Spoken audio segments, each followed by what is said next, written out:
Jesus, lift that up. I know, it's heavy as fuck, eh? It's heavier than the fucking the mountains. Yeah, it is. It's a marble. Come on, man. Like, what's over there?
Semi-final on table Sydney Fire and Spray. Good luck, boys.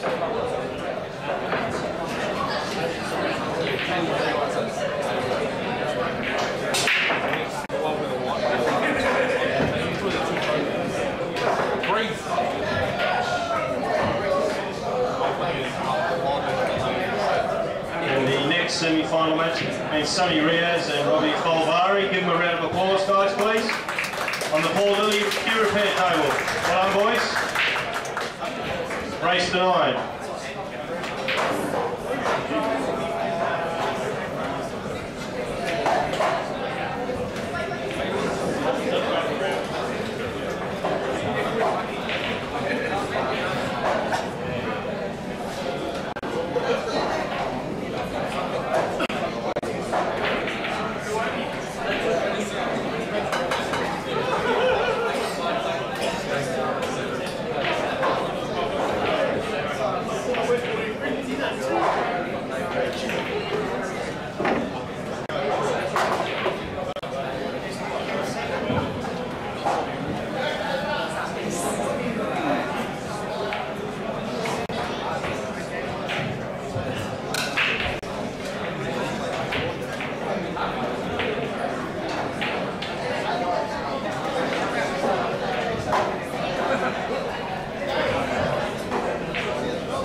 patches that are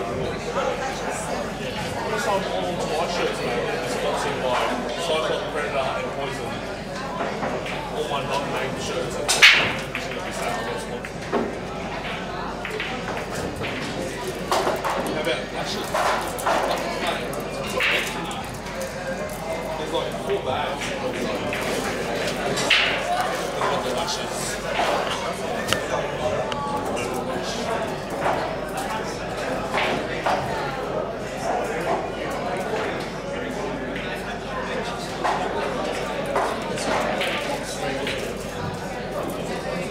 How many fuels do we have?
phone starts ringing when Robbie's on the shot, just like misses it while ball.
just tell them that's what it says. Yes.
What's your name?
30 seconds. Well, it's alright.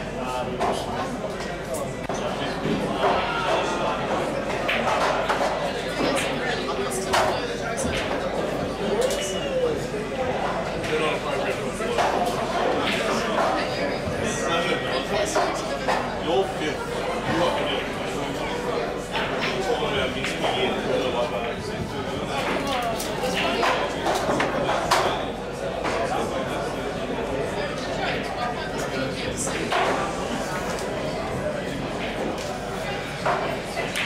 Come here, you.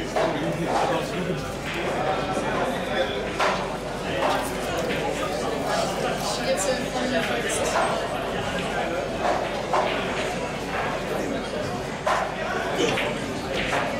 This feels like fun.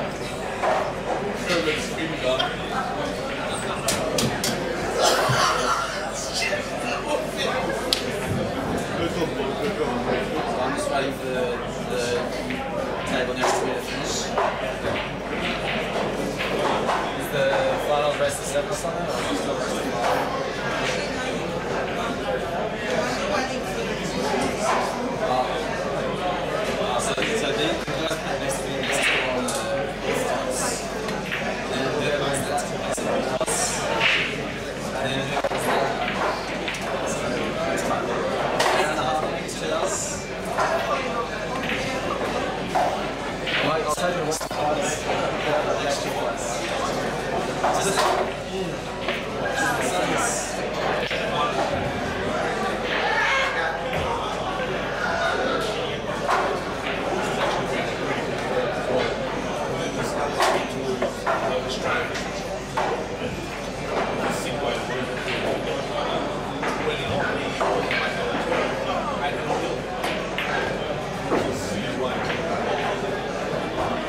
one more meeting with the committee as a bit of a wrap-up after this tournament to just go through a bit of a recap and lessons learned and all that sort of stuff.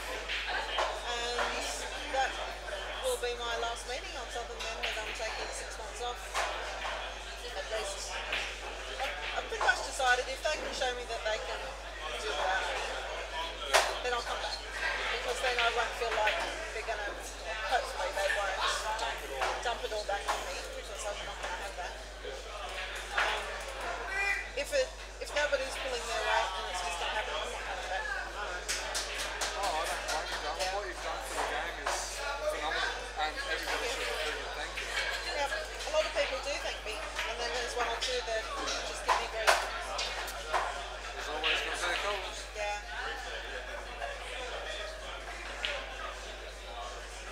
And honestly, it's usually those people, no matter what you do, no matter how hard you bend over backwards, you're never going to please them anyway. Yeah, that's right. And it's mostly because of my friendship. You know, they, for whatever reason, they question his integrity. And you know what it is? The people who question his integrity are the people who don't have any their integrity. People who are suspicious of other people all the time. Usually the suspicious ones. Yeah, because that's the way they would behave, so that's what they expect of other people. Yeah.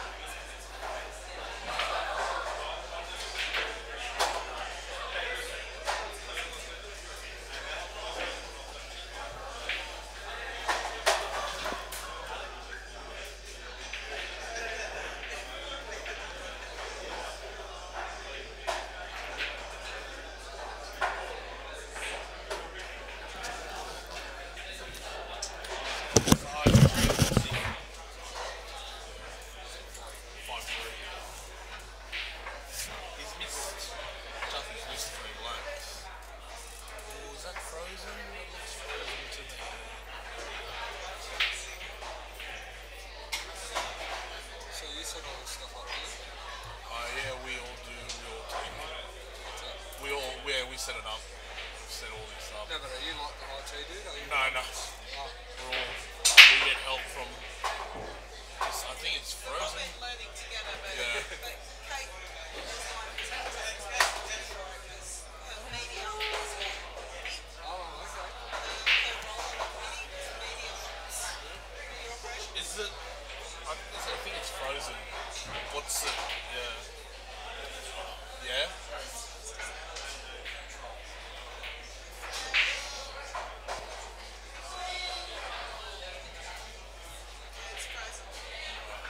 Save it in.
From a 240 to a 480,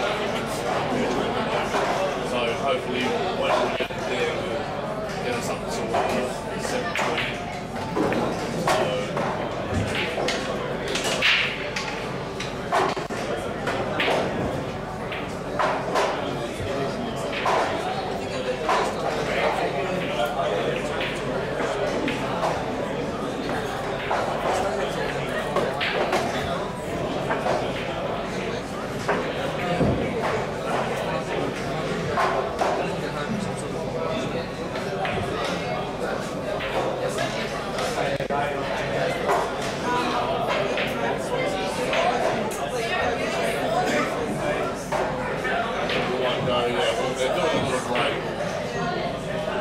I'm going, I'm taking a U-turn from every break. It's gone to the yeah, I'll switch it in 30 seconds.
They do traditional food as well,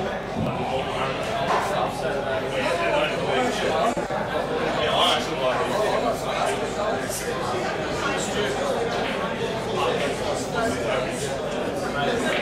2 shots over 45.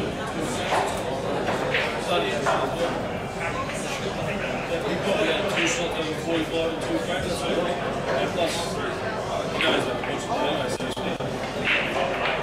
Plus, the thing is, you're not playing for Jack Scrappers, it's just like some people think fast, some people don't think too.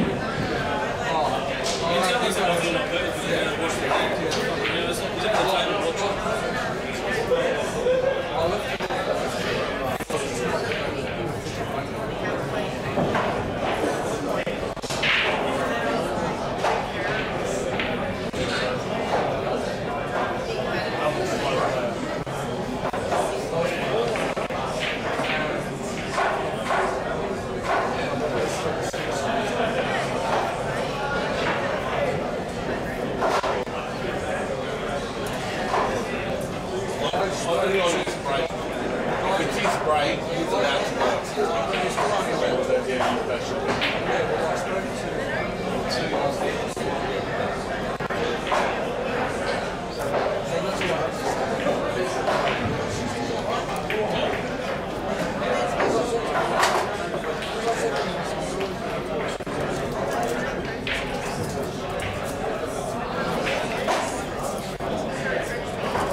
Hey, Stuart.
You watched that fight?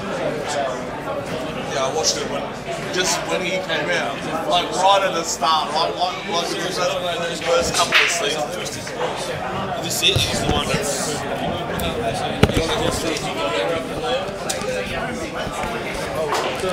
Okay, testing.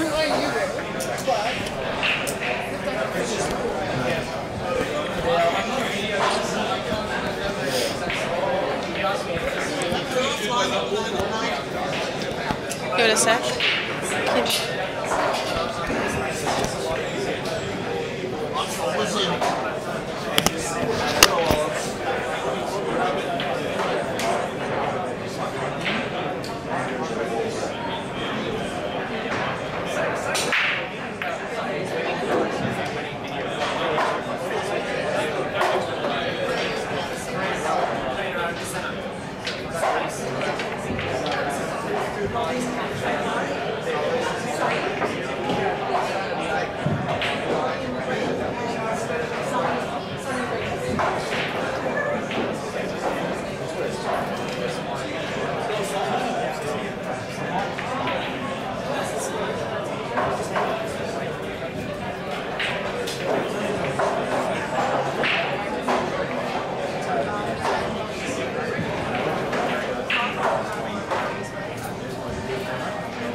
Okay, people, finally got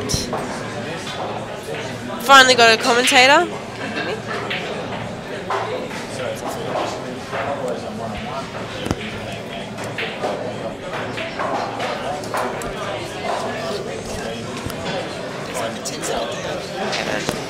Still got the semis for the men's. Robbie and Sunny, 5-1 Robbie's way. Women's finals, Annette and Jenny, 8-6 Annette's way.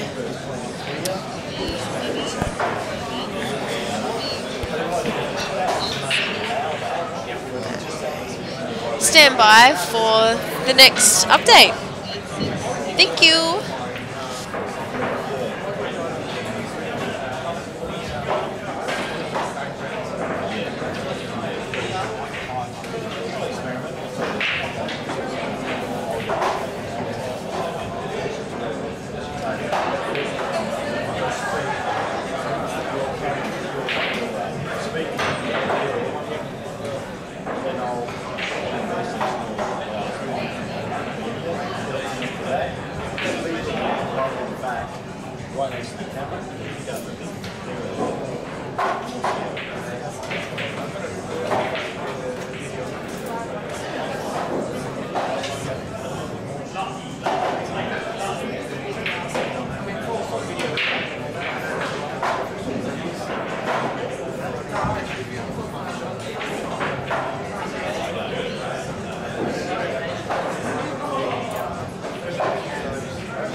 got a couple of photos of Dizzy we're going to put up. Dizzy,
Hey everyone, back for an update. Robbie's winning 6-1 to Sunny. Good luck, Sunny, though.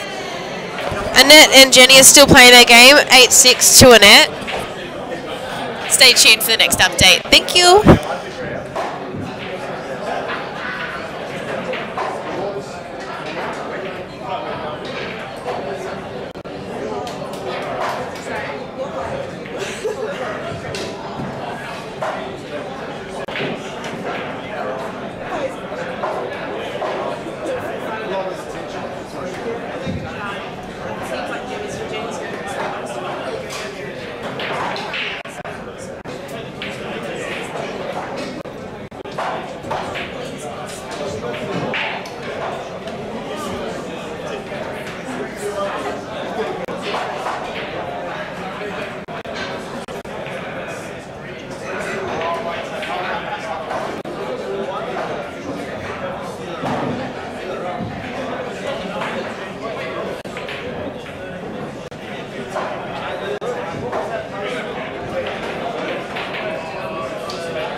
Like the way I put it on the ball. It's still exactly the same. Because that's sort of like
everyone, and Jackie's back for another update in the men's Robbie is on 6. Sonny's on 1. Still going strong though.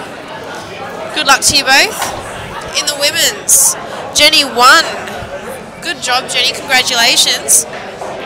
On the last frame, Annette dry broke, unfortunately, and Jenny cleared the table. But congratulations, Jenny. Good job. I'll keep you updated.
Hello all you lovely people out there tuning in for the Australian 8-ball championships. Got a new update. Robbie is 8, Sonny is 2. They're on another game now. If Robbie wins this game, it's going to be game over. So good luck to the both of them. See what happens. And stay tuned. The grand final will be coming up shortly.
Everyone tuning in, we got an update for you.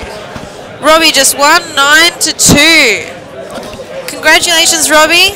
We're going to start the grand finals very shortly. Please stay tuned. Thank you.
Jenny was actually quite well. Training these for the final. Yeah, just grab one of those.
All this? All Yeah, yeah. this, sir? All this? All this? Yep. Thank you so much. What about, oh, yeah, we've got something here too, no? Oh, nice. I love rubbish. You love rubbish? I love collecting rubbish. Go on, Mia.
thank you very much.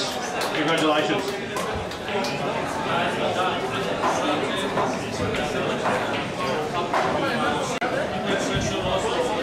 Okay.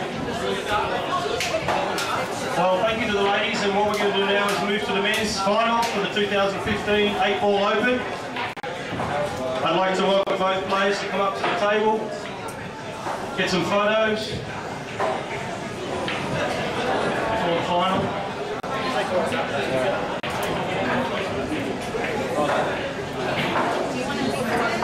the wrong table. Unless you want a photo of women straight through everything.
Okay, so what I'm going to do is introduce these two players.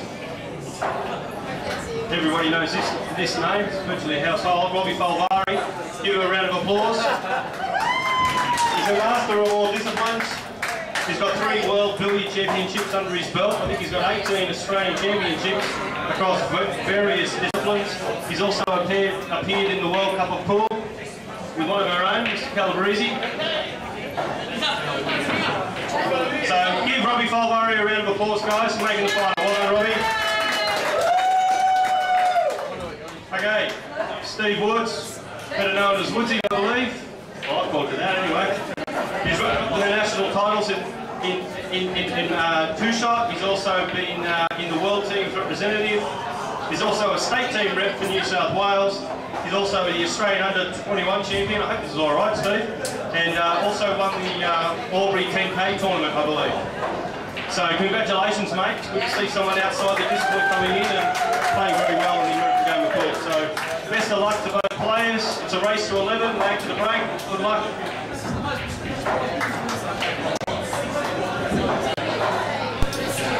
Hello all you lovely people out there tuning in to watch the finals for the Australian 8-Ball Championships.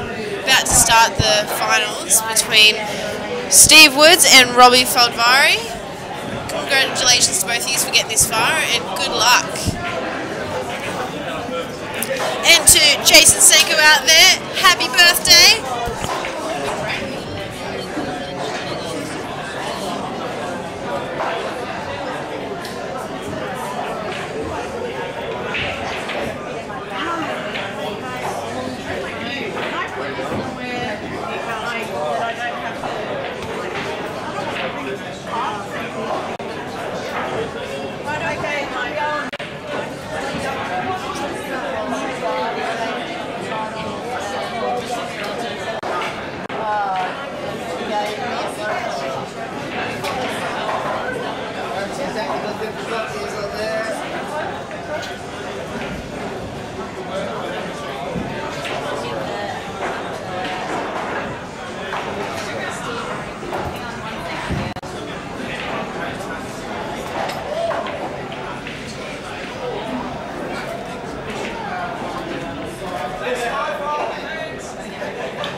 Hey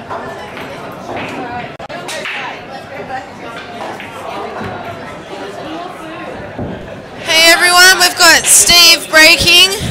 Good break, Steve. Too bad you didn't get anything down.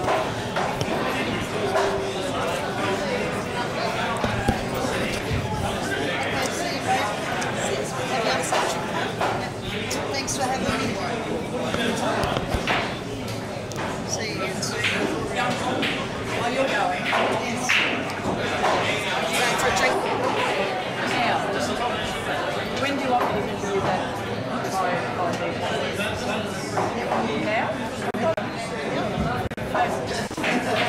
Just sneak in here.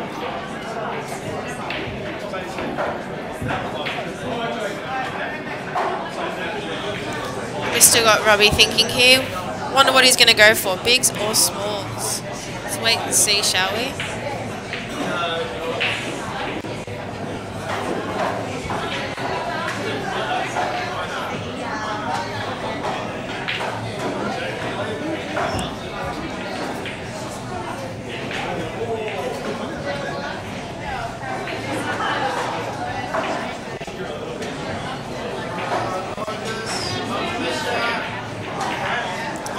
Jeez, he's really thinking hard about it, isn't he?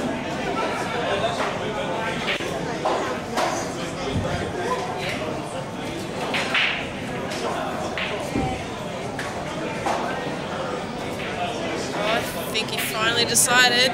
Might be the smalls.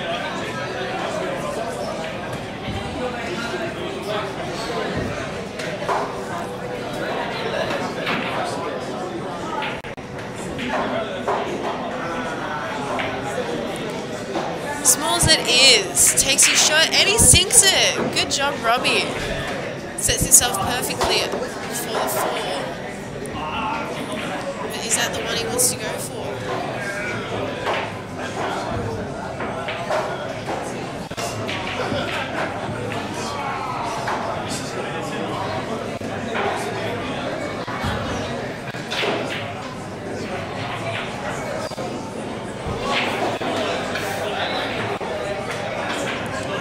It up and takes a shot and perfect again.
He's really thinking hard about this next shot. These professional pool players, they've always got to think 10 times over before they take their shot, but he'll get to it eventually.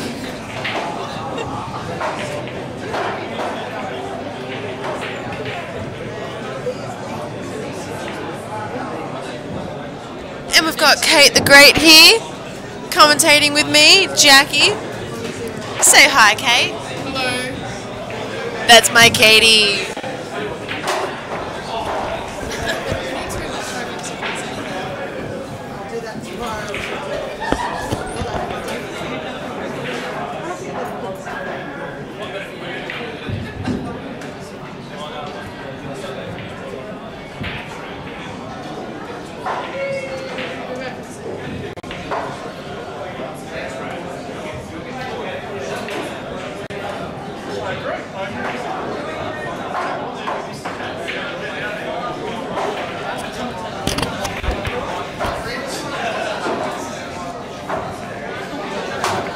So far, so good. Robbie's doing really well. And I wonder if he's going to do a run out. He's only got 2 smalls left on the table, and then he's on for the black. Let's wait and see, shall we?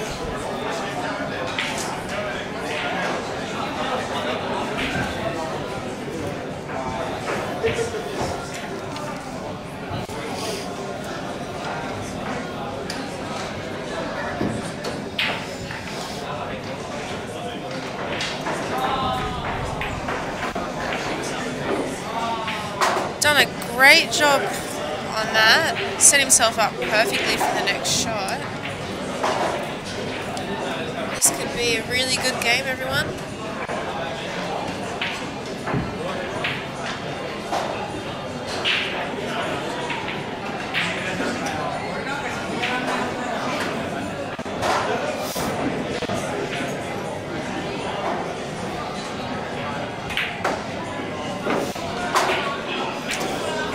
Not so good on that.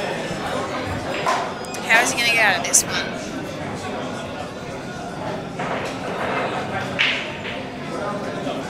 And he brings out the jump cue. Let's see these mad skills in action.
That was bad.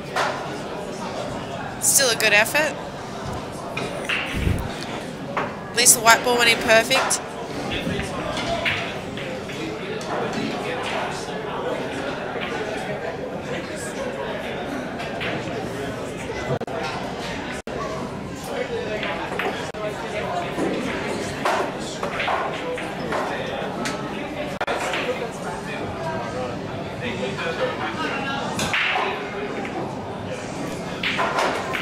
Have Steve clean up the table now. He can pop a few good balls. They're all fairly set up.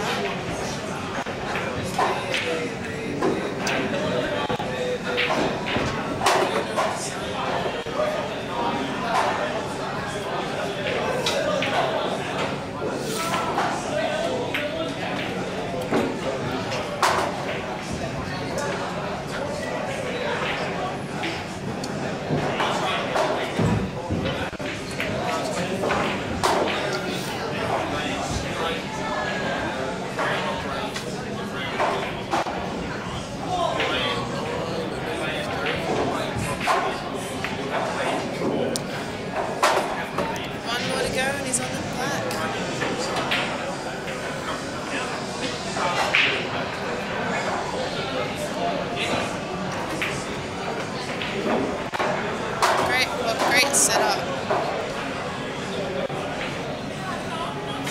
And the first frame is to Steve. Good job, Steve. Robbie's break next. So now that is 1-0 Steve's way.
Hey everyone out there, wanting to know who's commentating? Let me introduce myself. My name's Jackie, nice to meet you all. My first time commentating tonight, fairly new to pool, but just like to say hi everyone. Nice to know you're all interested in logging in and watching this live stream. I hope you're entertained and I hope you enjoy yourselves.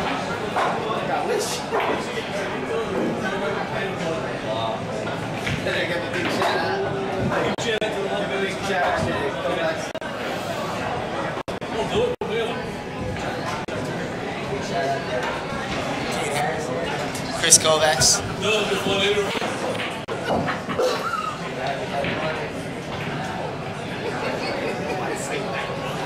I'll be in. Yeah.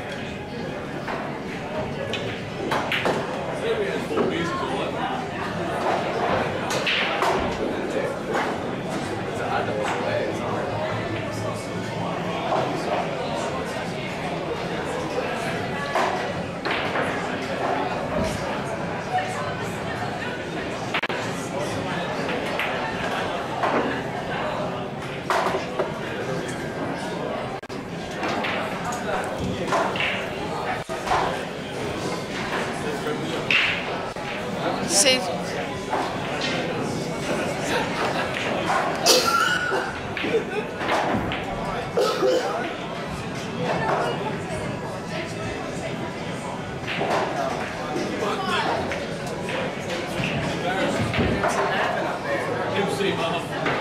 That's actually not a bad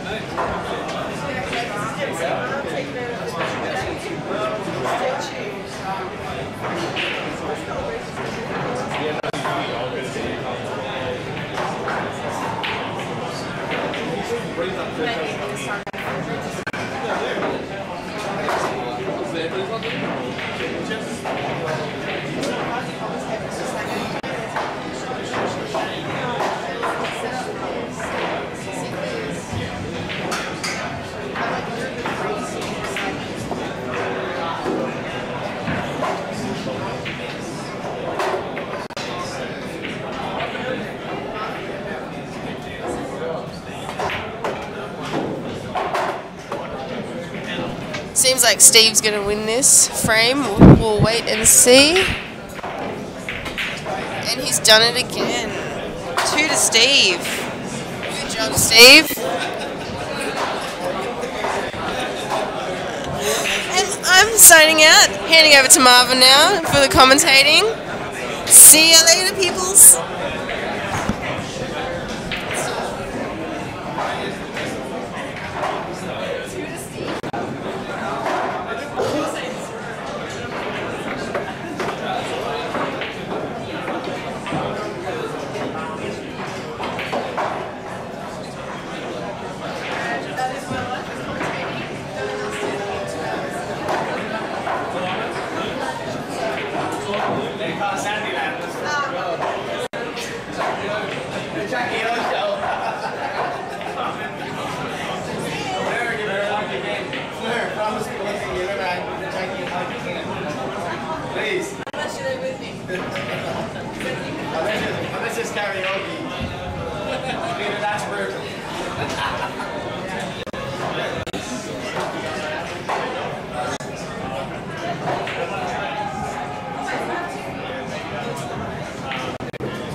Can you hear it now, Fleur?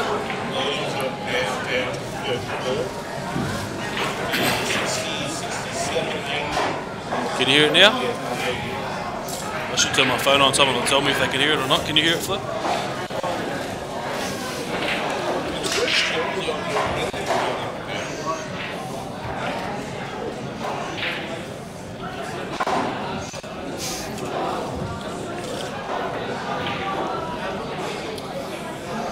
It's working now. I'm not sure if you heard that, but Robbie's got in off the break.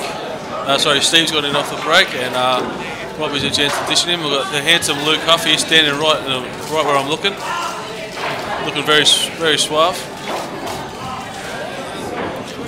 Yeah, just trying to see if it's working now, and it is. Hello, Muzz. Robbie's on the bigs here, so it looks like he'll be going 11-14. So the angle's a bit funny to see from this area.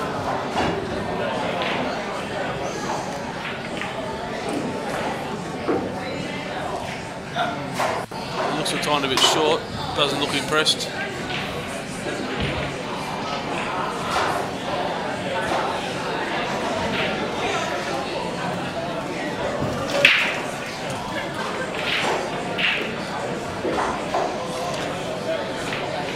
I'll be taking his time as usual.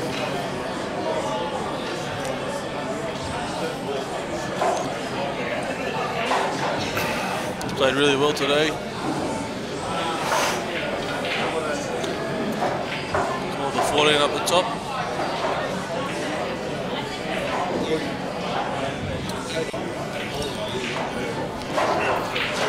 Okay, I've just had the handsome Jamie Walker. He's going to tell us about his pre-match routine, what he likes to do before tournaments. We'll keep anything illegal out of the conversation, Jamie, if that's okay. Okay, mate? Say hello to everyone. Hello everyone, thanks for joining for this first in a long time Australian Open April back in Sydney. What a good turnout it has been this last 2 weekends, and yeah, 104 players, that's not a bad bloody competition, isn't it? 112 even. 112 players. Fair dinkum. Yeah, no, there's been a lot of upsets this weekend, hasn't it, Gav? There has been some massive upsets. Jamie Walker rolling Greg Jenkins. Jonathan Taylor beating Tom Shen. That was probably the upset of the weekend for me. I was very impressed with that. It's a good win, very good win. Hardy and Tom Harder. And yeah, James Hardy and Tom Harder. James Hardy beat Tom.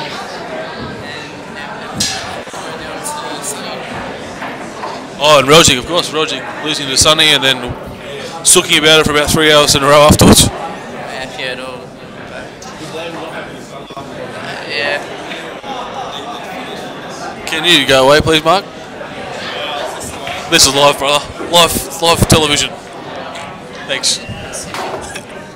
It was predicted finish. It's 2-0 first to 11. You need Nostradamus to predict that, you peanut. So Robbie should have not much trouble here. 9 onto the 10 and the 13. If the 10 goes, it's a bit hard to tell.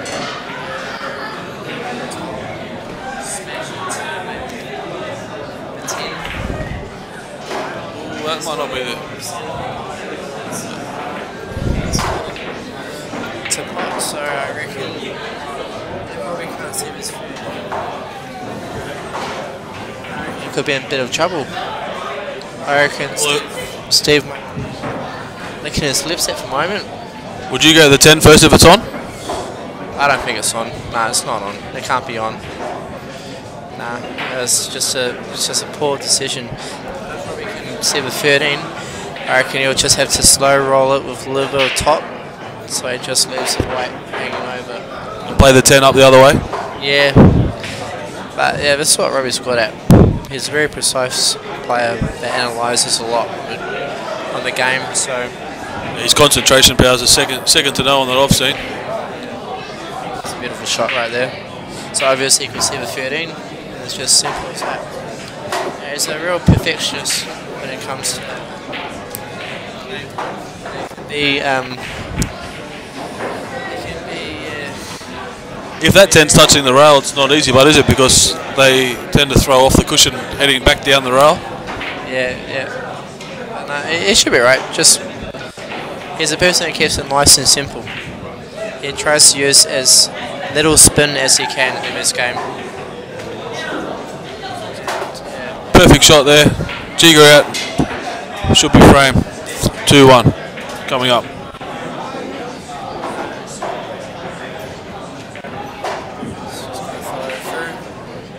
Ball over the pocket and she goes. 10 seconds later. 2-1. Good shot. Nice clearance. Nice time. 2-1. 2-1 to Robbie. Whose break is it? Must be Robbie's break. Steve staying in his chair.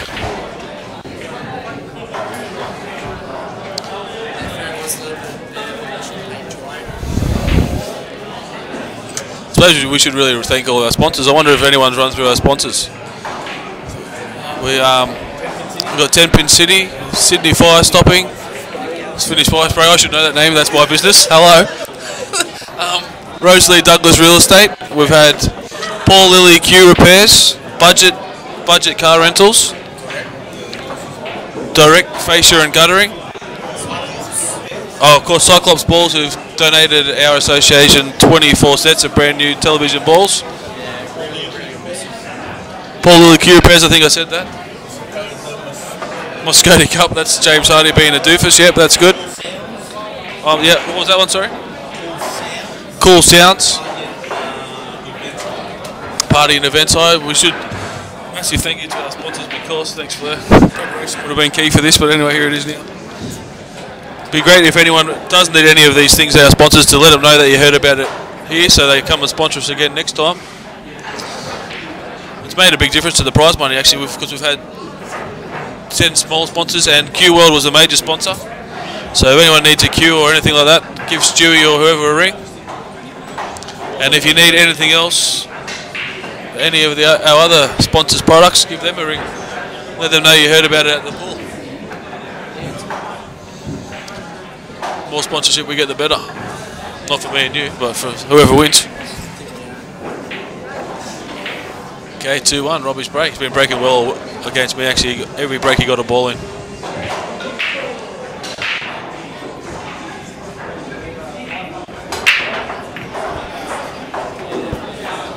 Straight in the centre pocket.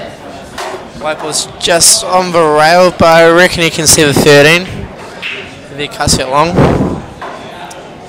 But yeah, in April the break is a big factor, especially when you come up to this level of play in this group stage, or knockout stage, should I say.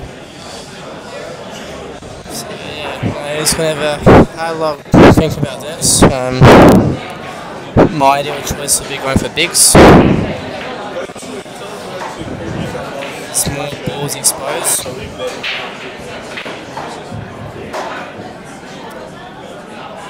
Yeah, I wouldn't be surprised if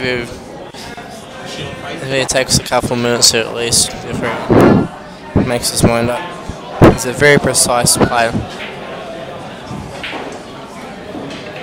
He tries to think of everything that's happening.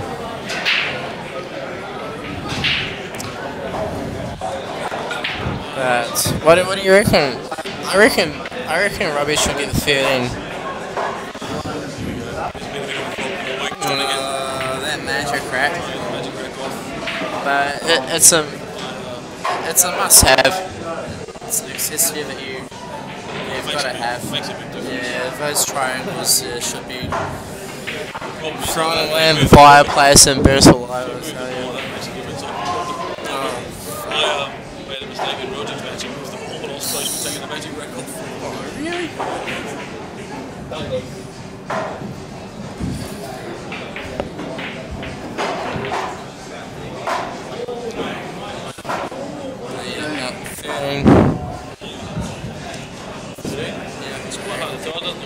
No, it's only like Donkey Kong, don't worry about that. I reckon he might try again between the 2 and the 9.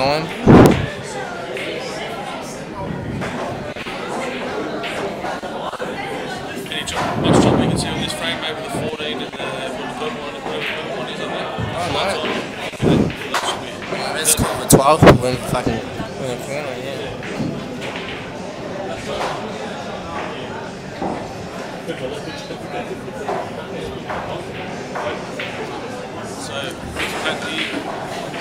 Well, you have to go for a 9 ball. You've got a good 9, 10. you've got a good angle for it. The idea for playing 8 ball is to try and leave yourself 2 balls on.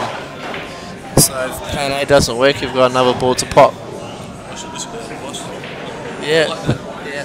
Well, that's what all snooker players do, and that's no reason you should do an 8 ball as well. So yeah, you've got to learn when to run.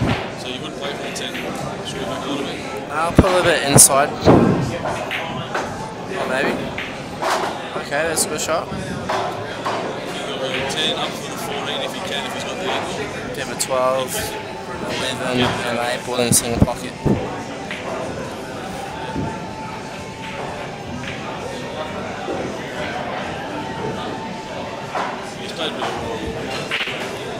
It's been concentration. yeah.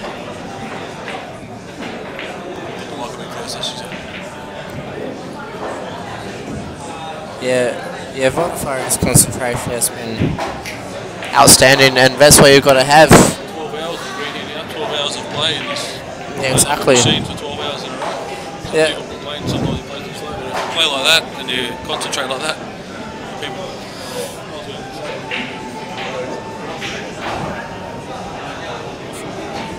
Also should thank Walter and City Heroes, been a massive help letting us play all our tournaments here, especially this one. We've had most of the room all day. I don't know how many tables there are, 24 tables. We've had most of them in use for 2 weekends in a row, so big thank you to Walter and his team here. Yeah, awesome. He is top guy. He does a lot to try and contribute to make sure that City Heroes is a premium venue and to help New South Wales pull big time. So. You think they totaled 17,000 worth of table time? That is 7,000. 17,000. I'm getting any closer. Okay. 7,000 worth of table time he's donated for these last 2 weekends. So we're very grateful for him. Robbie's got himself in a little bit of trouble here if he has to queue over that 13.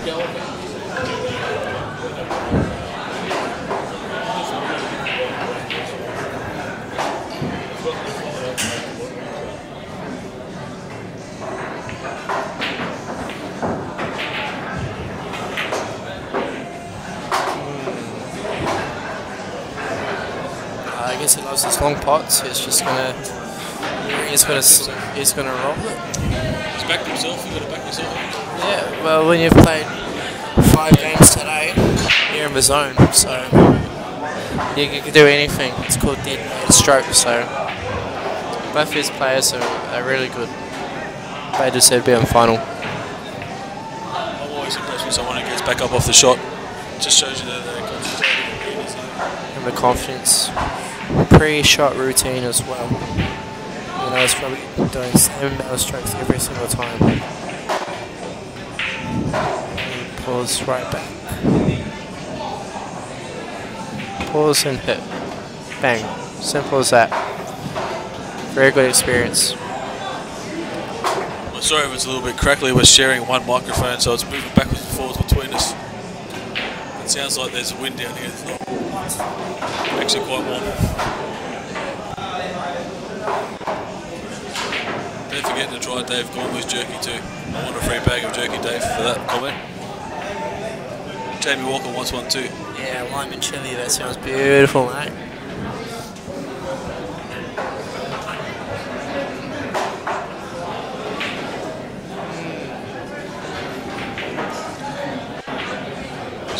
Probably worried about kissing the 4, you reckon, off this?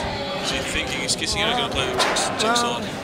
Well, I think it works his spin, and probably doesn't like using spin. He likes keeping it nice and simple. So Looks like it's, yeah, you don't want to be playing with too much side when you're bridging up. he just wants to aim far left side of the centre pocket.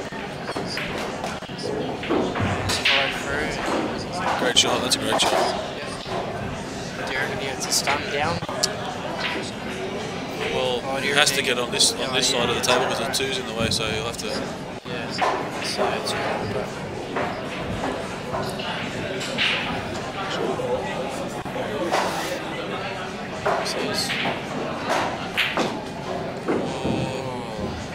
Is it on? He's not going to snap that way. He's not happy. I'm not sure if that's on, judging by his face. He doesn't look impressed. I'm going to tell you in a second if he goes for the jump cue, it's definitely not on. He just hit it nice and hard. It just moved a couple centimetres and that's about it. Well, he's must be on. Must be on. He's still looking at it. Must be thin. Must be thin for the double, you reckon? Well, oh no, well, yeah, well, he is. He's going for it. It's not on. No, yeah. He's trying to use his knowledge and go for the centre pocket. So he's going to try and leave the white ball hard on the rail. So if he misses, the black ball will end up close to the centre. And white ball down the rail, and that puts pressure on Woodsy. And he hasn't had a shot in the last 15 minutes, I reckon.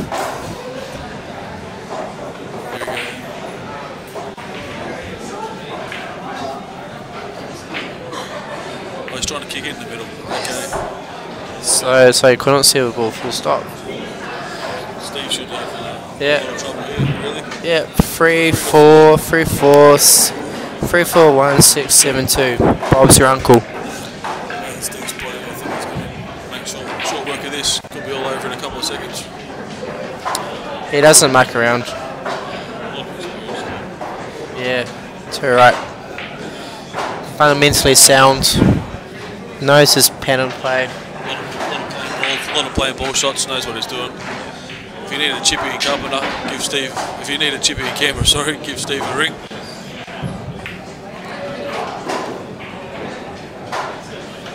Four, 7, 6, 2. Maybe 6 in the middle if it goes behind the black.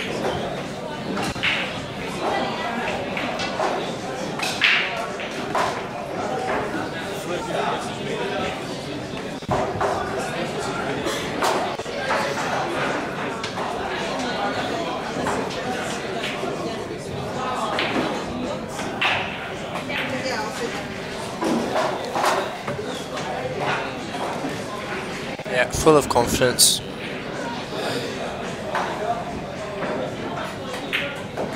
Just bang, bang, bang. Well, that's enough what he does. He checks where his front foot is every time. There's a quick look down to his toes and ask him after that's what he's looking at. Confidence game, but he's got plenty of it now. It's 3-1. 3-1. Yeah.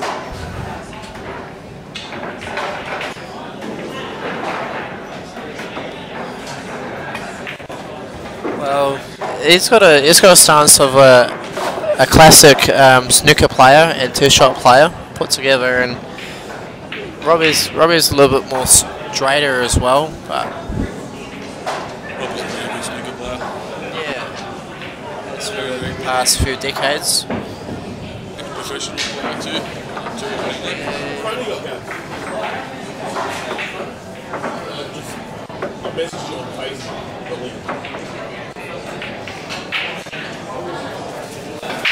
Also got the final of the repercharge over there between Archie and Dave Shepherd. Dave from Queensland. Pretty sure Dave's from Queensland. And I watched him play on Friday and he was playing very solid as well. So that'll be a good game. Yeah.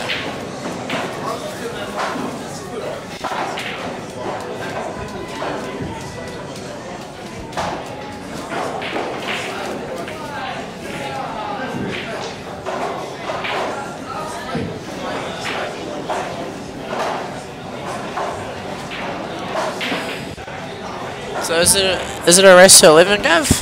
Race to 11. So there's still a long way to go. But yes, Jamie, you are quite right. There's quite a very long way to go. I reckon if you caught a plane from Sydney to Auckland, New Zealand, Right off the break, it's going to hurt. I reckon the game will still be going. Not much trouble here for Robbie. Yeah. Yeah. Just give him a couple minutes here to decide what kind of balls he's going to pot and what pattern he's going to play.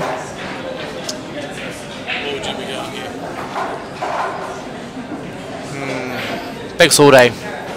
Yeah, bigs every day. Even though the 12. No, give it 11, pot 13, you can see a 10, 15, top up top, and black.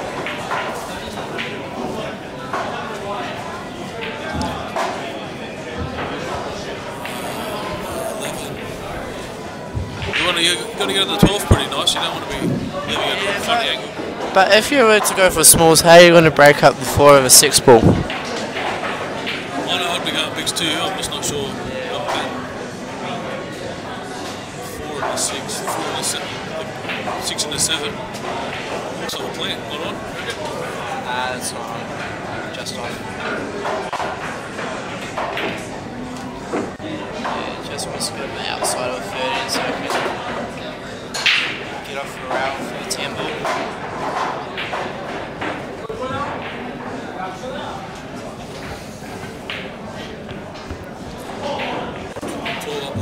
Top right pocket, you think, or into the middle? Yeah, well, that would have to be the last ball to pot.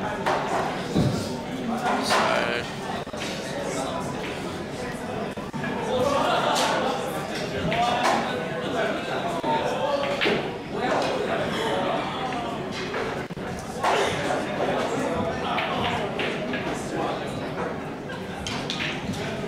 Just letting the waffle up so they go.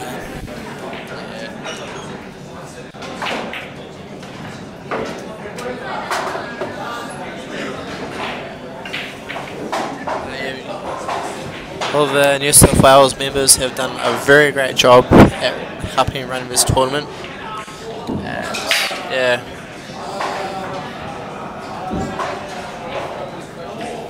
It's just really good to have an Australian title over here in Sydney.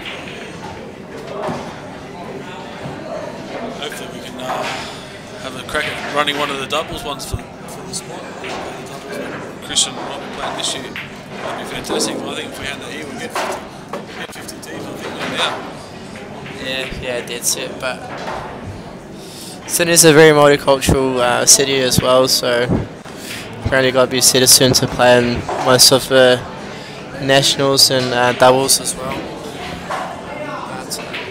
But still, I reckon Sydney's still the heart of American pool because there's so many pool leagues. And there's no 2-shot 7-foot tables. It's really boomed in the last 5 years, really boomed in the American game. Yeah. I was quite strong a few years ago on the 7-foot snooker cloth tables. No one used to run the comps everywhere, but then it sort of fell away for a while. And then in the last 5 years, it's really starting to kick. All because of the hard work of really from Fleur. Fleur's really, we're going to miss her when she goes. She's really organised everything. Yeah, she's been amazing.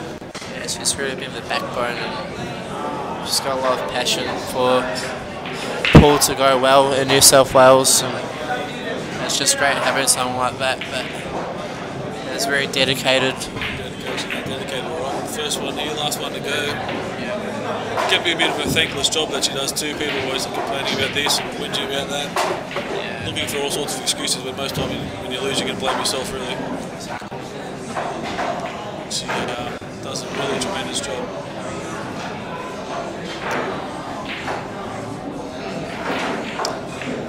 Team is pretty good. Up behind, you have to come 1 or 2 runs. I reckon aim for the second one.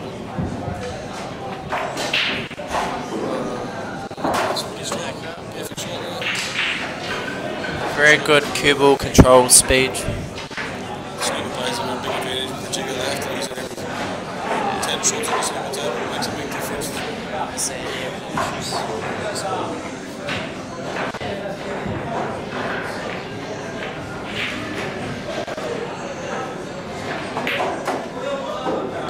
nice punch.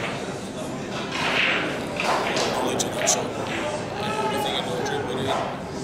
Come off the bar, just pumped it in. Very simple.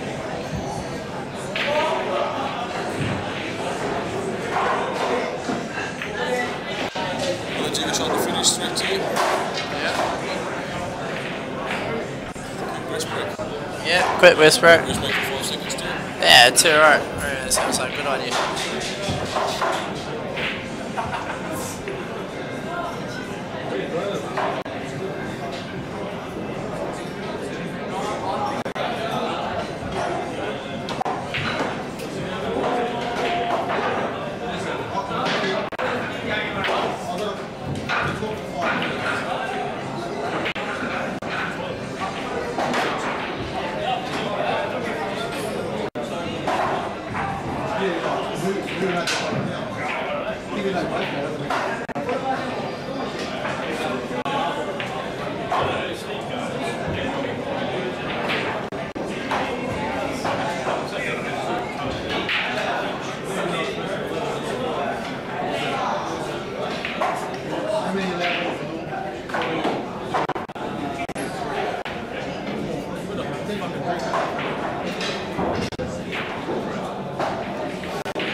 Sexy Hyundai.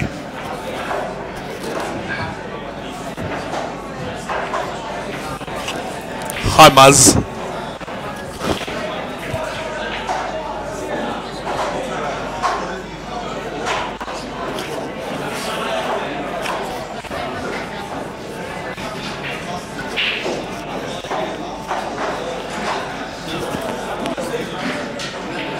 Under the bus.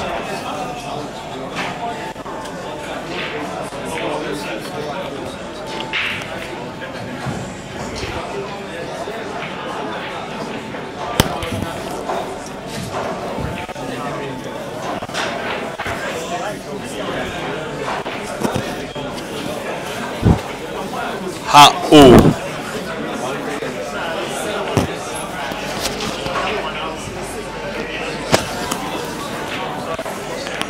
Ladies and gentlemen, we have Chris Calabrese coming in for some commentary with the big man, Mazza.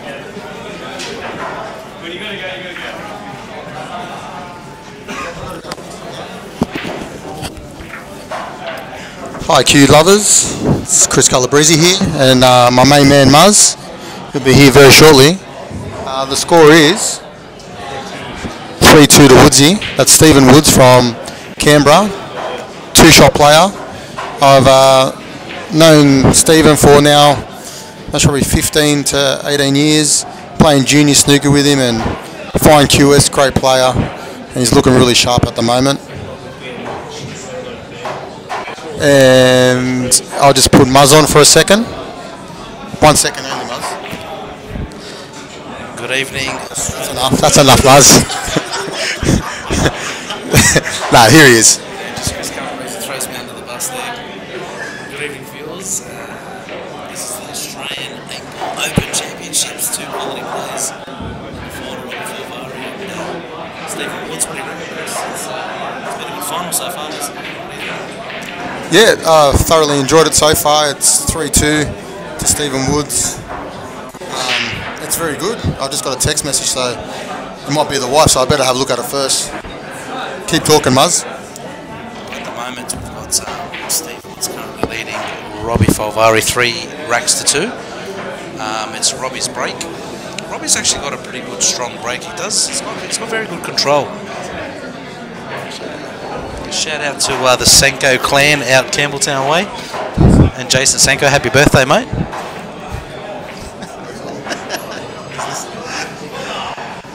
But yeah, Robbie's to break now, and look, what do you think of Robbie's break? I mean, you've played a lot with Robbie. Yeah, he's hitting the ball flush and he's getting good results. The last one he did, I think a couple of games ago, was really nice. So you hear the sound. That wasn't as good as he's played it before, but he doesn't seem to make the regular balls like I've noticed a few plays over the weekend with using the magic rack. They tend to make those two balls behind the head ball into the centre pockets It's not so much how hard you hit it, I guess. It's more timing. Like, if you've seen Robbie's break then, it wasn't really that powerful, but it was more timing.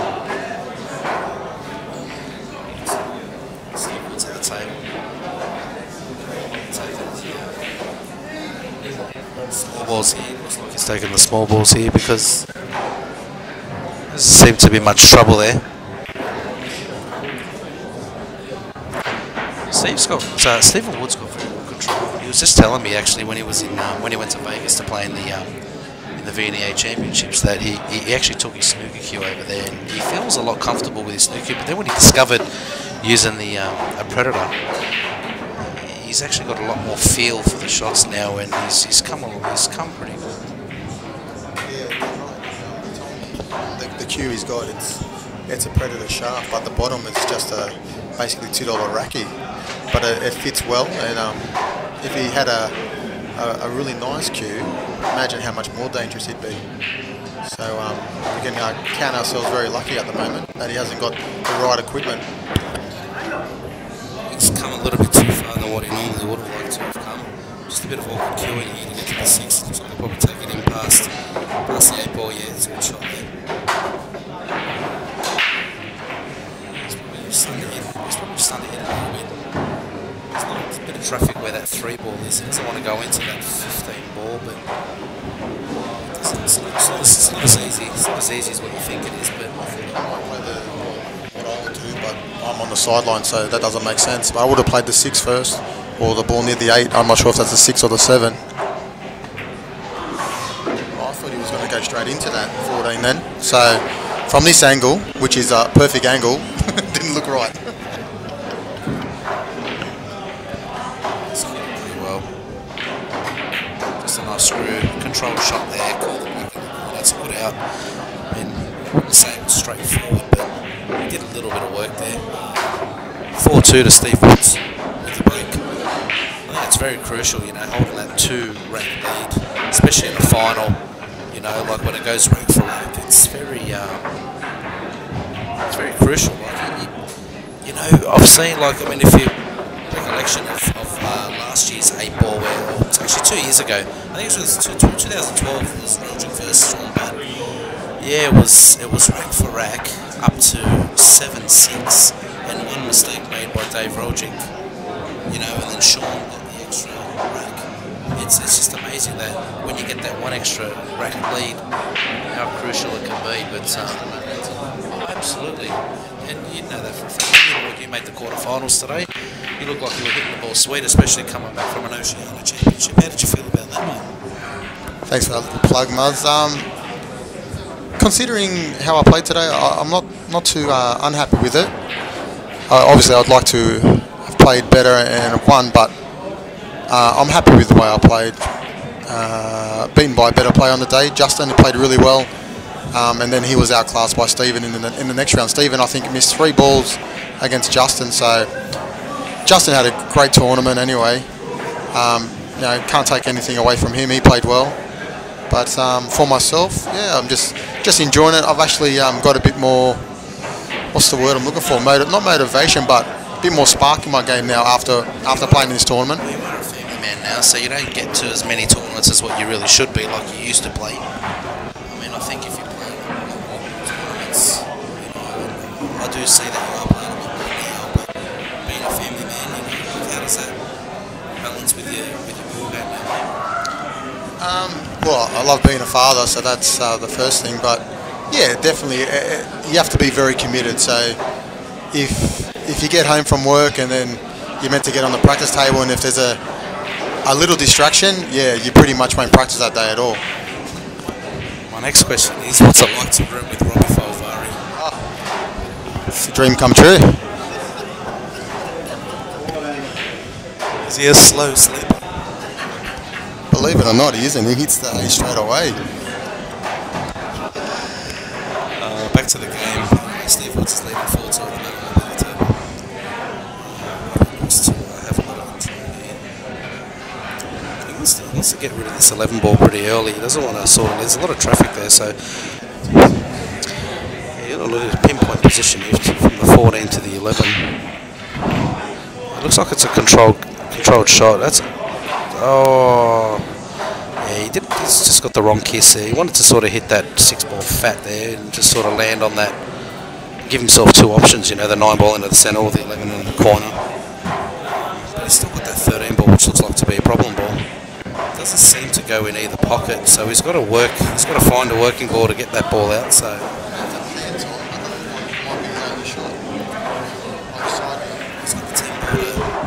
He's got the 10 ball there to sort of work those two balls into the clear, so he can either hit either side of it. A lot of people say that this table here seems to be the toughest table in the room. It's definitely tighter. I played on it, and it's definitely tighter than the other tables. But in saying that, if you're playing well like Stephen Woods is, it doesn't make a difference. But Robbie, he's a class act, so there's plenty of time in this final. It's race 11. We'll be here for a while. And here's the key shot now. He's playing the plant. When they're close like this, sometimes the plant... Is he playing the plant? I can't tell from this angle. He's played safe. Look at that. Years of experience as a triple world village champion. That's just a finesse shot right there. Yeah, I remember playing Robbie in a 10-ball tournament in Melbourne myself, and I'm telling you, my break wasn't working for me and just things didn't seem to go well. But in saying that, like, every single time I got to the table, it was either a kick shot or it was basically it was a kick shot. I was snookered every single time. Like, if he wasn't clearing that rack, he was playing a pinpoint safety. You could put that cue ball anywhere on the table. Well, don't get me wrong.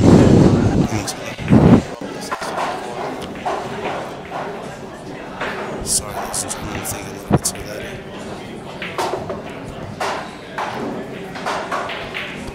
But just quickly, I've got to leave. I've ordered some food and special fried rice, so I've got to go, or my wife will get angry, but I'll be back in about 20 minutes. Here's Muzz and Gavin.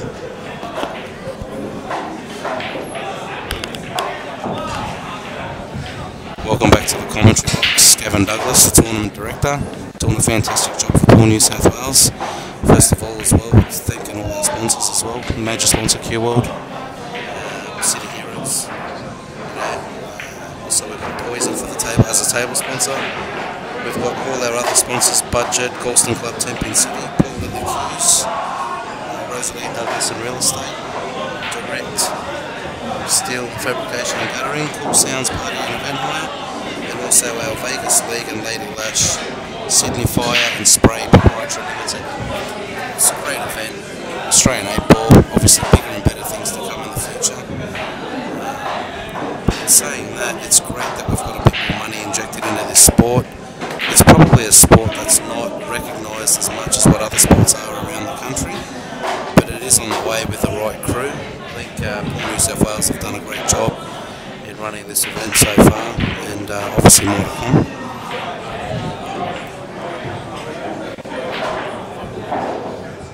Massive thanks to Fleur again. I said it before, but I think not many people appreciate the effort that Fleur's put in over the last 3-4 years to get it first of all, to get us a tournament like this.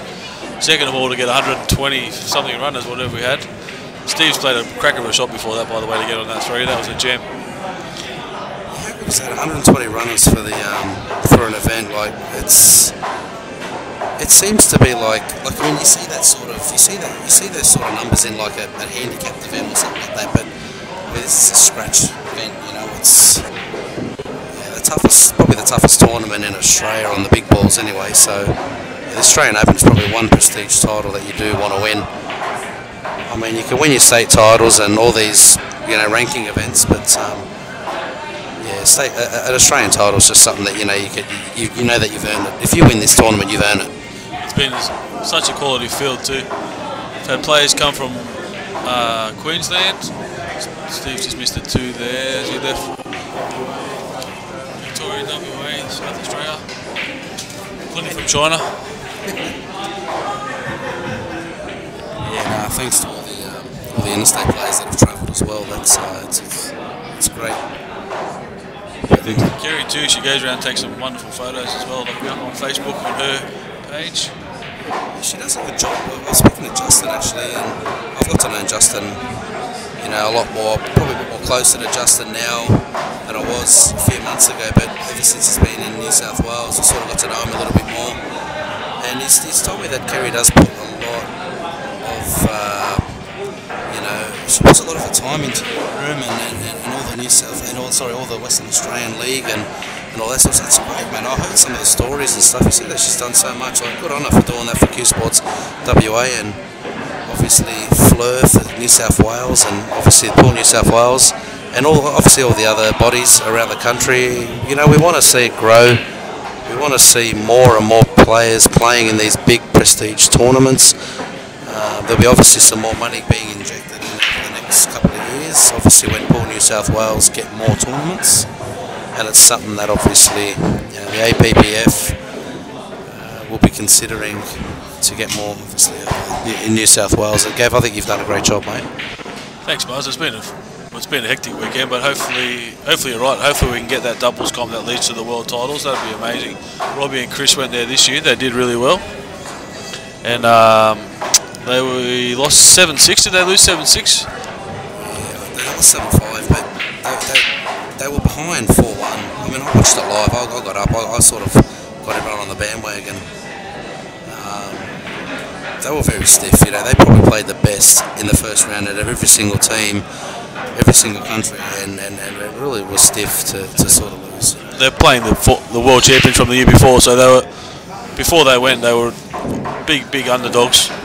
Would have happy to win 2-3 frames, and to get it back to the stage they got it to was very impressive.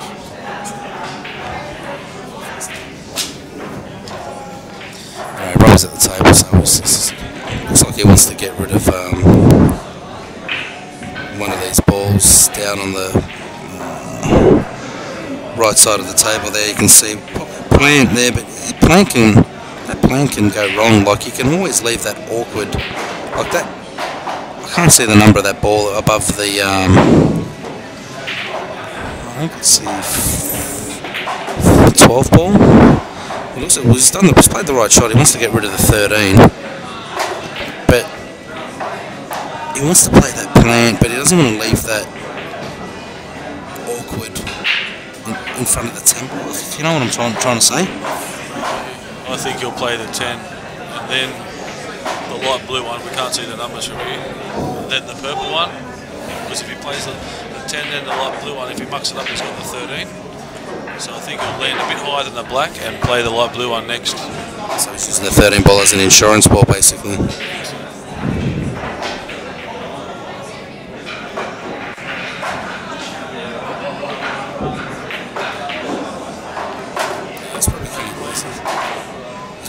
Too far than what he thought. Well, I think he did want to play the shot that you said, but he's probably got to play that plant now.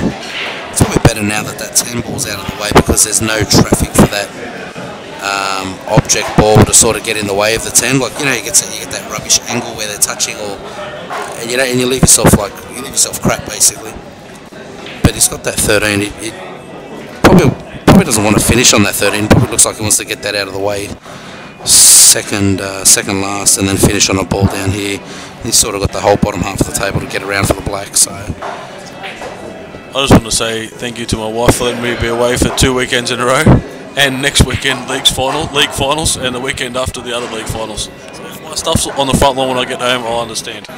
Thank you to Gavin's wife for letting Gavin be here today, and next week and the following week as well. And the weekend after that. Just until Christmas Day, and then it's all finished for the year.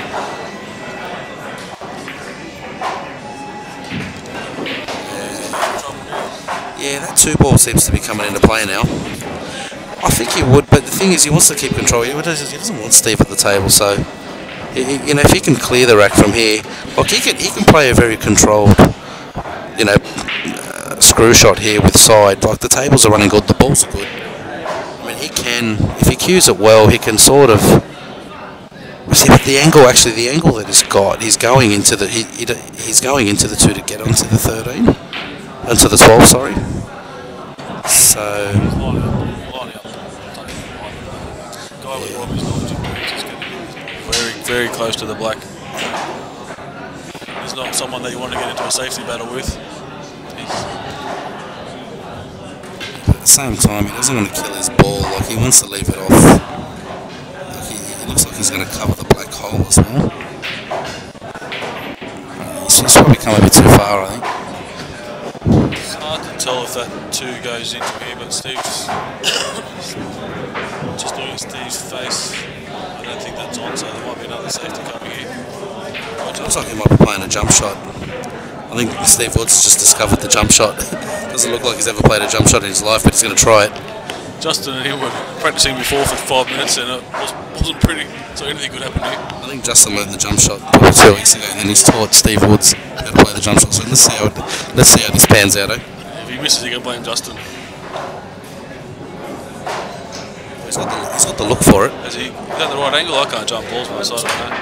Well, he's played a gem as far as and he's got away with murder. He's covered the 13. I think he's thrown his shoulder in the same shot. He's covered the 13. He's left Robbie the 12. There's no really point potting this unless if he's going to attack, he's going to pot the 12 and then try and double the 13. But at Robbie's status, I think he'll try and play a really good safety shot here. It's not an easy safety, but I can't see the angle. If he plays the 12 into the corner, does he have an angle to get onto the 13 above the 13?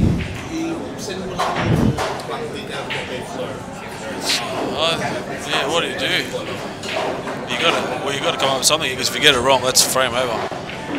So let's have a think. Maybe your only chance is trying to get the white behind the 1, but it's very hard for us to tell from this angle. We're a little bit away from the table. Alright, yeah. Charge finished. Big shout out to Dave Shepherd winning the repercharge, beating Archie in the final. He played well all day today, actually. I was impressed when I saw him play on Friday. He played well too. Yeah, he's a bit stiff not to go through the qualifying stages. He had a tough group, didn't he? Also Archie as well. Like, I think there were 4 Filipinos in that one group. I mean, just one of them's enough. Then you get 4 of them in one group.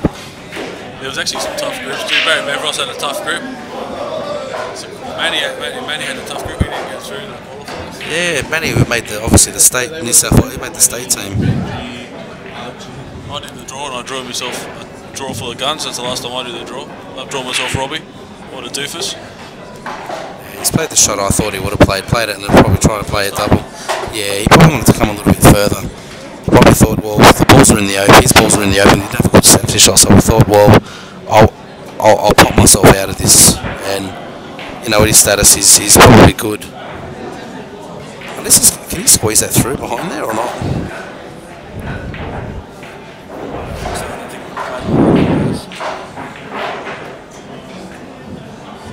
Sorry viewers, I can't actually see the angle from where we're sitting, but probably looks a bit too fine to. Yeah, he looks like he's gonna try and.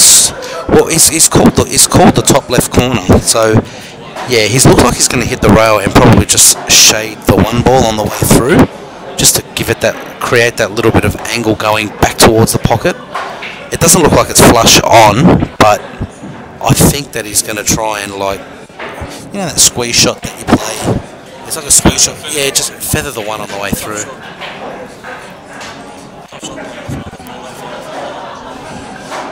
He doesn't mind hitting the 2 ball here either, like on the, you know, obviously on the back half of the 2. Anywhere on this bottom half of the table, you'd back Robbie to pot that black ball anyway. I think obviously this is a key ball here, key shot, tough shot.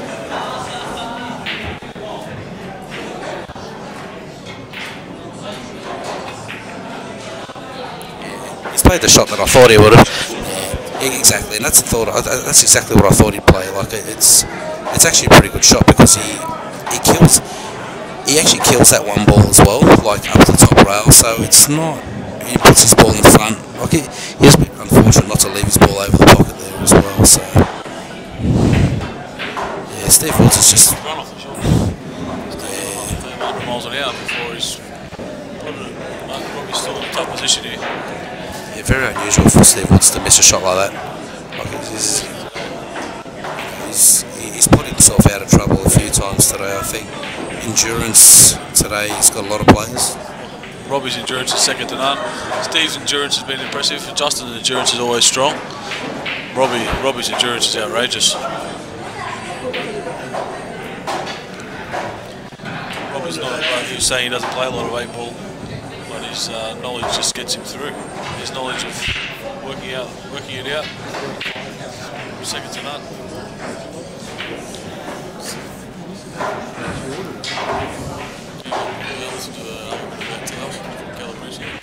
Thank you, Chris. The crowd wants Chris back today. He's going to double this back. He's going to play the same shot and put himself behind the black ball again. I'll back him to pot this.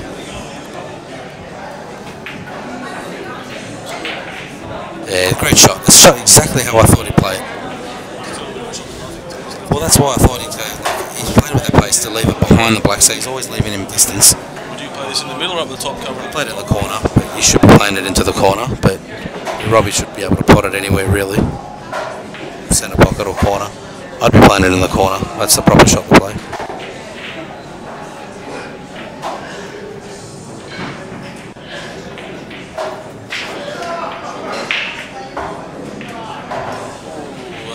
That's good.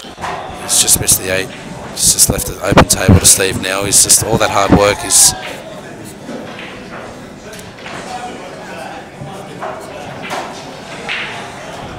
Sneaky little smile there by Steve Woods. Couldn't wait to get out of his chair to play the shot.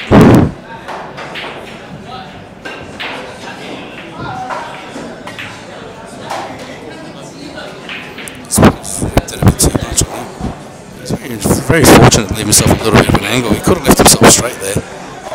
Would have been very awkward, because if he left himself straight on that 5 ball, then that 1 doesn't go into the middle or the corner. You know what I mean? So obviously now it's all open and stuff, and it should be an easy out here. It should be out here.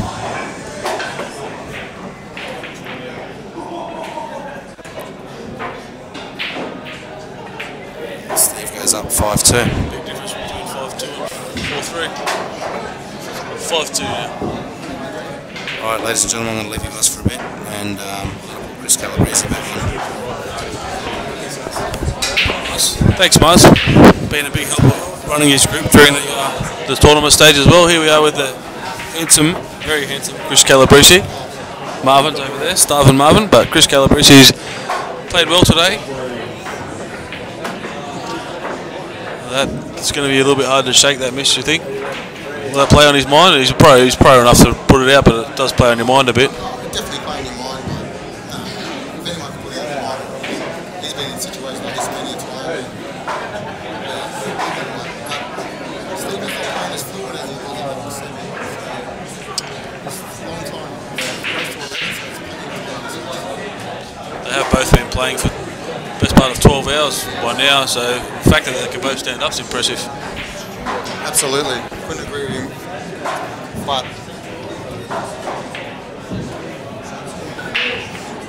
1 second, guys. Yeah. 1 second, guys.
Good shot there by Robbie. Opening shot. Took on a tough shot at the start to pretty much open up the frame. He's in a good position here.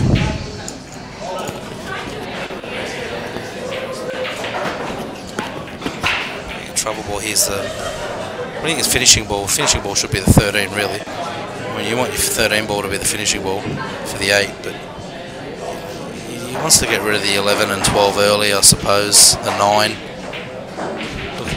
Looks like he'd take the. Looks like he'll take the 10, 11, 12.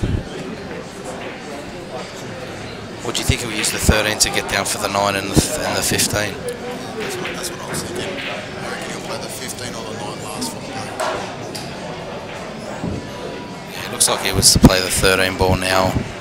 Get rid of the 9 early.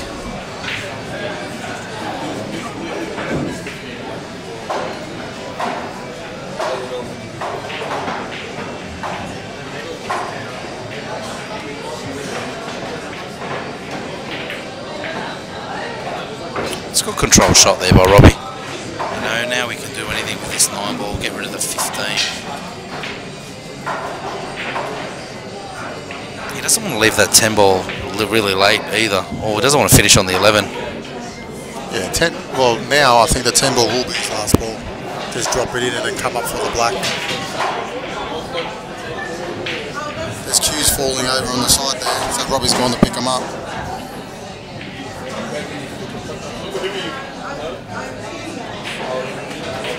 Class act, Robbie. Just a class guy.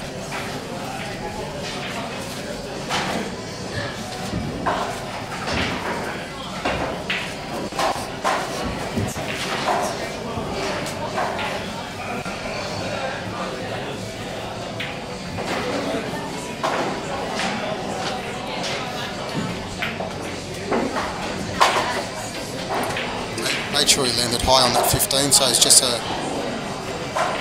half ball pot, come back up the table, got a choice of balls. Tell us a little bit more about the fundamentals of the game, Chris. I mean, we always know that we should be always leaving ourselves angles. I mean, obviously you prefer the 9-footer over a 7-footer. Is that because you like to run the ball a lot more? Yeah, I love to run the white ball, I guess. On the small table, you're definitely restricted onto how much you can move that white ball. And I'm a very attacking player. We like to use a lot of side and draw, so it gives me more room to move on the 9-footer. That's perfect. He's on the 12. He goes 12, 11, 10, 8. Yeah, that's correct. It looks like he should be going out here as well. I can't really see the angle on the 12. It seems to be just a simple stop shot. Leave himself a simple angle for the 11 ball. He's thinking twice. I'm just checking his line again.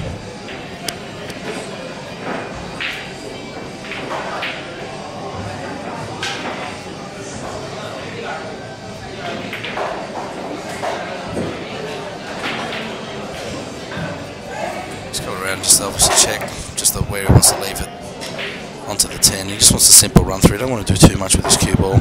It's just basically judging the pace, especially with these balls, Cyclops. Obviously our sponsor, one of the sponsors obviously for Cyclop balls.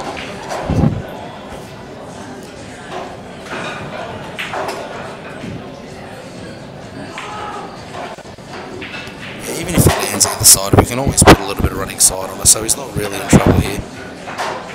Just should be a little sweet follow through the left-hand side. Just get a little bit closer to the 8 ball and play the 8 in the corner closest to the opposite of the 10 ball.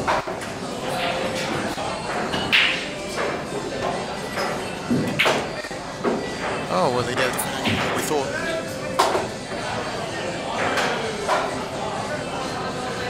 Yeah, I think he's made it a bit more difficult on himself, especially being 5-2 down. This is very, very missable. He's a bit hampered too. He's got the 6 ball to contest with his shirt foul. He's getting awfully close to that 6 ball.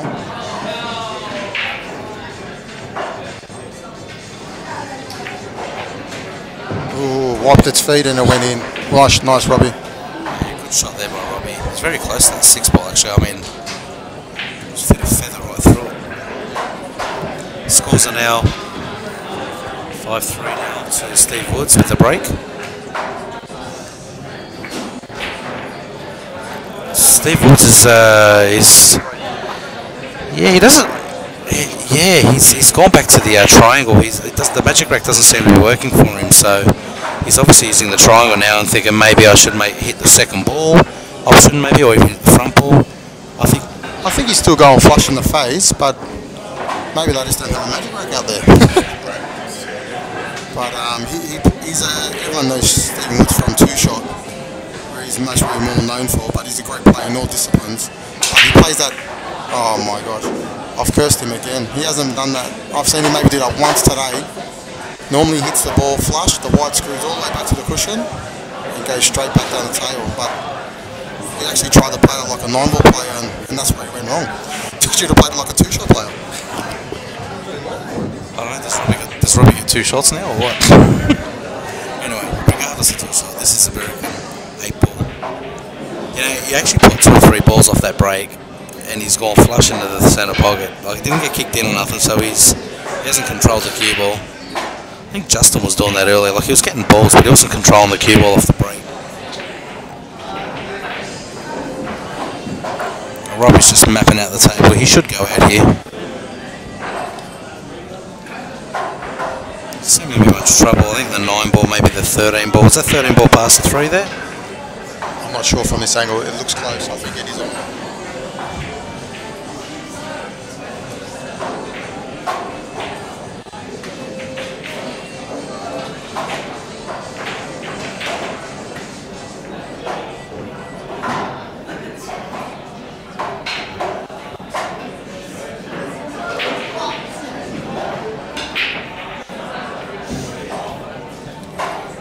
Might even start off by taking the foot. Looks like might even start off by taking the.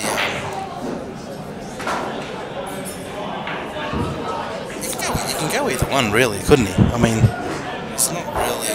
All the balls are on. Doesn't matter what option you go. He's just not sure. He's in. I think because the balls are so open, he's mixed. He's just lost. He's not sure what he wants to do, but once he make up his mind, he'll be right into it. You want to get rid of that 9-ball early. He's already going to take that second shot, probably take the 15-9, and then probably the 12-ball. But the thing is, he wants to leave a ball up here. He might even finish on the 9, actually, to finish above the 8. So I don't know. I mean, you don't want to sort of leave yourself. Yeah, he's going to finish on the 9. He's going to get rid of the 12-ball now. He wants to finish on the 9. It's also a bit of insurance for him as well, that 2-ball is covered, so. He wants to leave the 9 last because the black only goes into one pocket, because the 2's next to the 9 and it's covering that pocket. So if he plays the 9 last, he'll just fall straight onto the 8.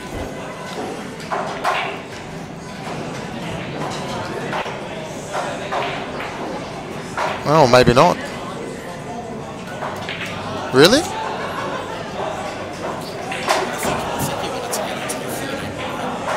Okay.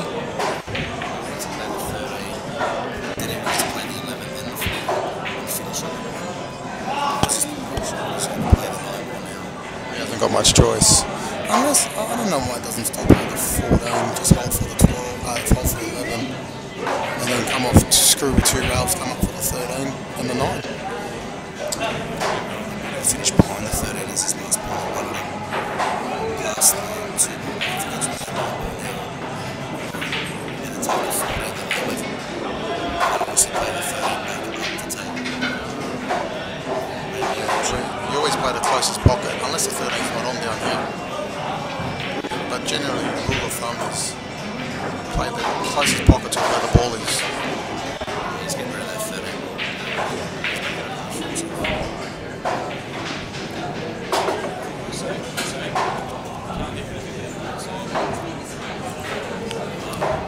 Muzz was just saying that he loves pool and he loves it so much. I love you too.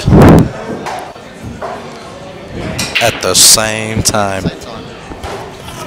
Chris Calabrese, and I would like to thank our Mrs. visitors for letting us be out all weekend again.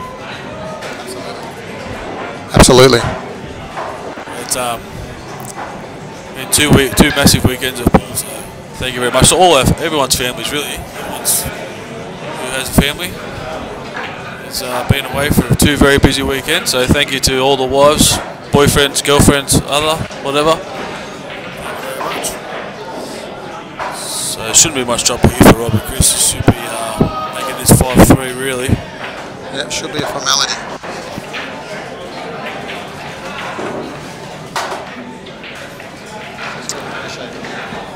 He's landed, I think, dead straight on the 11, so he might play the 14 first. Yeah, I think he might be playing. He might actually play it off the 3 ball here, and probably. He plays the 3.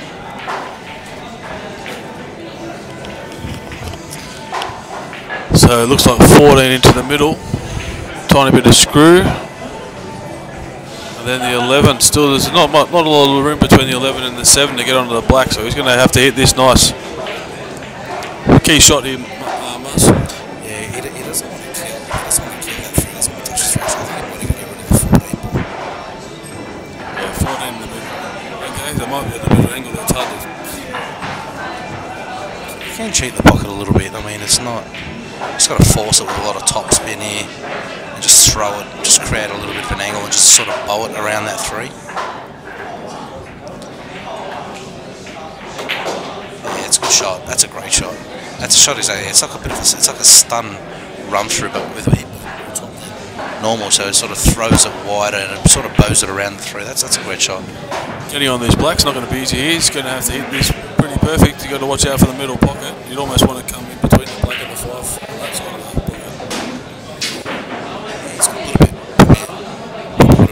more angle than normal. I mean, it's actually going to hit this harder than normal. Like, you can't actually just use side to sort of create an angle. Like, he's actually got to control it with a real strong punch. Right, and follow it.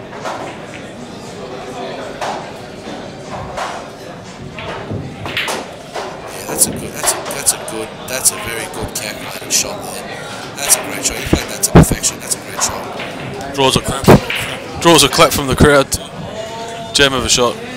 That's one of the best shots I've seen. The knowledge on that shot is incredible. And that's what I was saying before. Like, he actually had to hit that and punch it and create an angle with it instead of using side. So that was all about judging the pace, then using the spin. Yeah, it's a great shot. He's drawn it back to 5-4. 5-4 now, tightening up here. Steve has disappeared to the toilet. Disappeared for a couple of seconds too.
Yeah, so we're just waiting, just having a toilet break, but we've still got about 30 people watching from the tournament. Keep in mind that we've been here since 9 o'clock in the morning, so that's still a great turnout. 60 people on YouTube. Oh, the room's very full. It's a very nice establishment here. It's always busy when I come here, and very pleasant on the eye. A lot of you fellas might know what I mean about that.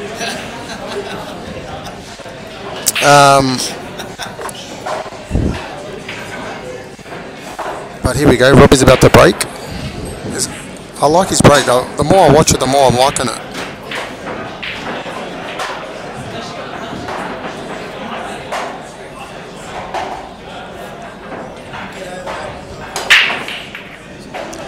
Well, he didn't control it, but he hit it. He hit it good. He seems to always have a little bit of a cluster just sniffing around that magic break. I don't know if he does that purposely or does it just happen. Yeah, I was thinking the same thing. Just before he said it, I was going to say the same thing. I just think because he just doesn't hit it as hard as everyone else. They're just not moving as much. And now we're going to have... who are we going to call MacGyver to move this magic rack?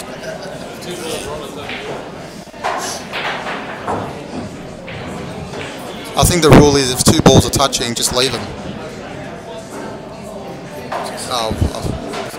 It's not a pool rule, it's just a life rule.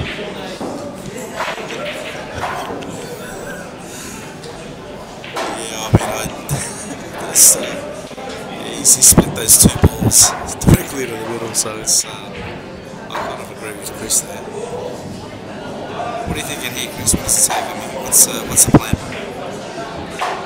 What's your predictions? I can't work it out. They haven't landed very nice, to be honest.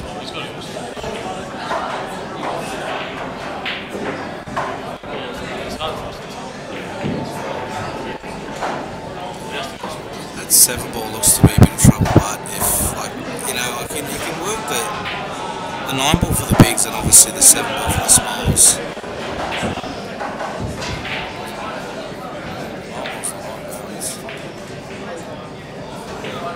I think he hasn't got much of a choice. He can play the big down the rail near the centre pocket, or he can play the 7 in the centre. I'd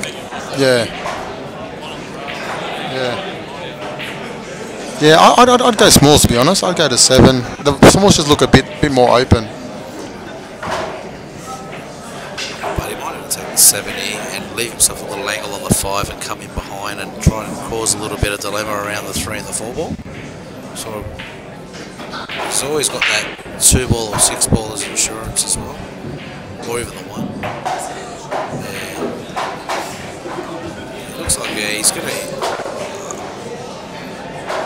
He's probably left himself a little bit straighter than what he wanted to. I think he wanted a little bit more angle. I think he's going to play the 5 and try and get onto that 4 ball, so he can just pot the 4 and nudge the 9. He'll still be on the 3 and he'll still be on the 2. So he has to land perfect. If he doesn't land on it, on the 4, he's still got the 1 up the rail as insurance. So I think that's what he'll be going for now. Delicate shot here. If he plays it right, he should win the frame. 11 balls on the rail as well. He doesn't want to kiss that and go sourish as well. Yeah, so he's played a calculated double kiss. I'll say that he was always going into that 11, so he's hit that 11 ball flush. He hit it well. It's not an easy shot. Made it look easy, but very hard shot. Now he's landed on the 4, like I said. He should just nudge the 9.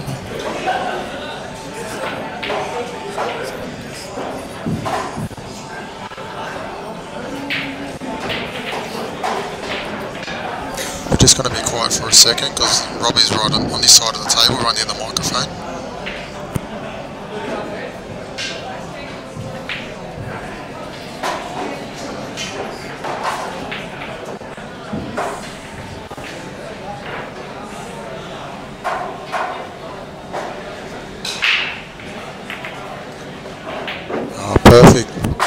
Perfect shot.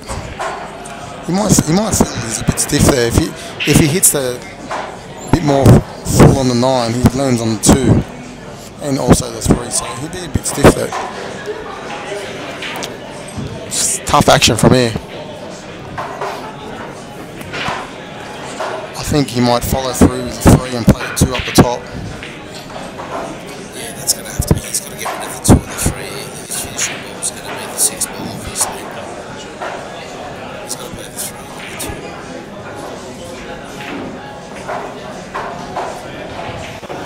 Force follow it with a bit of inside English as well, and just sort of grab. He doesn't want to land on the wrong side of the incorrect side of the 2 ball.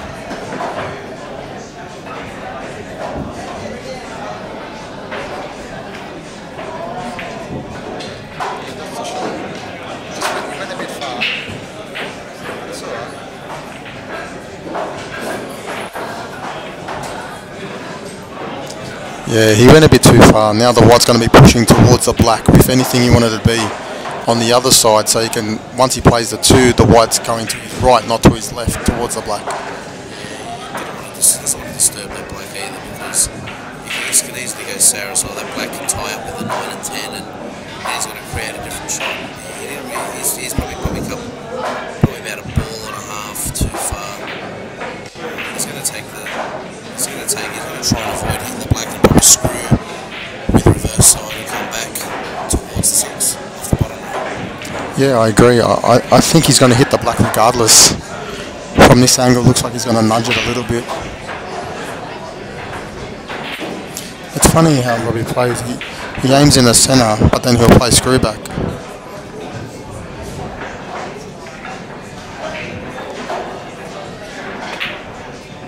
Oh, great shot. Shot exactly like what I said. He's obviously side of bottom rail.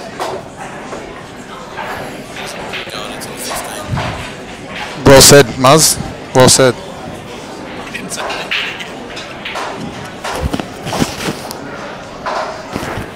Second-hand information there. One good shot. What can I say?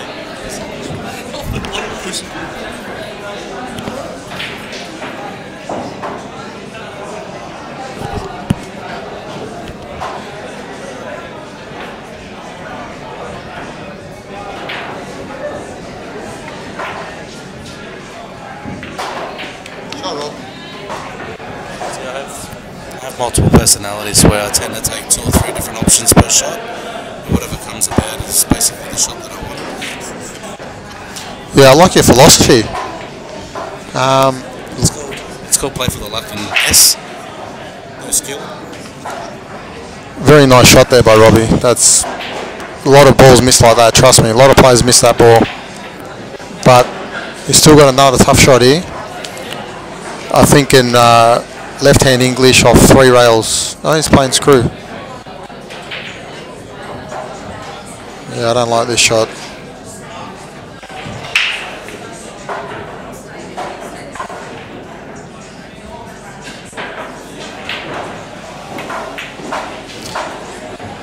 So the angle we're looking at is completely different to what he has just played there. So I thought he had a lot more angle on that, but it was a lot straighter than what we thought.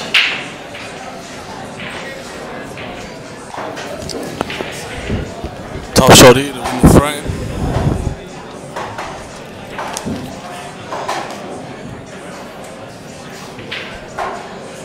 Just to go 5 all.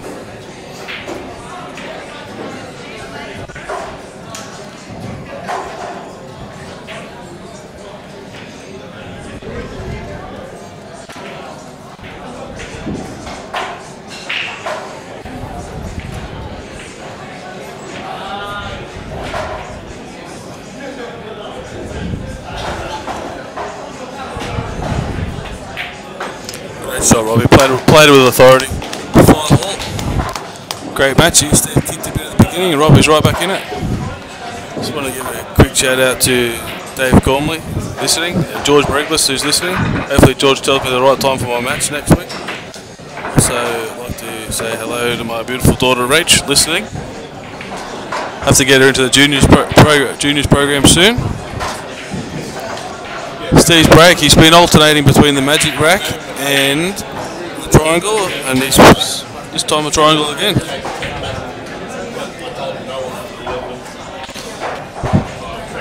His last break went pear-shaped, massive break, 3 balls in off the break, so white went in off, so hopefully this time he nails it.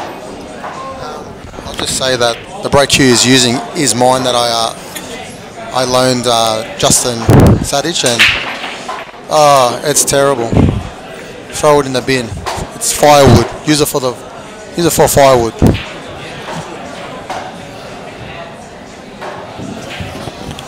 Yep. Well, it's hard. When you play Robbie, you know you're in a match. It's such a hard player to play against. He makes you just play for every shot, and you know you can't slip up or take it for granted. He just punishes you. So You want to just make sure you pot everything, and you try and put a bit too much on it, and that's what Steve just did then. Just try to put a bit extra on. He's lost 2 games on the trot, so would have been feeling a bit agitated, you know, a bit annoyed with himself, and he just put a bit too much on it, and that's what happens. You're going off. Tough run out here though. Black's not on. 2 bigs tied up. Looks like the 1 doesn't pass the 13. He'd have to move the 1, move the black. Chris is just going around to check the angle to see if the 1 passes. Doesn't look like it does. So there'll be some deep thought here. Very tough run out. Very tough. Yeah, you're right. The 1 ball's not on. I just had a look. From this angle, it looks like it could just squeeze in, but when I had a look from behind it, it can't even fit a centimetre through. So it's a completely different angle from where we're looking at. But I think smalls is still the option.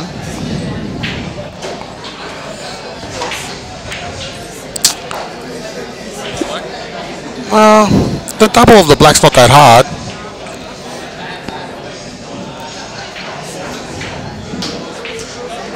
It's a tough run out. 5-all though. Everything to play for. Yeah, sorry viewers if we weren't talking into the microphone. Thanks Grant Weekly from South Australia who's sent me a message to say talking to the microphones. Yep, we've got that. Thank you very much. And I hope you're all enjoying yourselves, viewers, because we've got some bigger and better things happening in New South Wales, Football Australia as well. I think it's time, don't you think, Chris, that we have a 9-ball event here as well? Absolutely. You know, we've got 100 plus runners in this tournament this weekend. We haven't had a tournament here for over several years.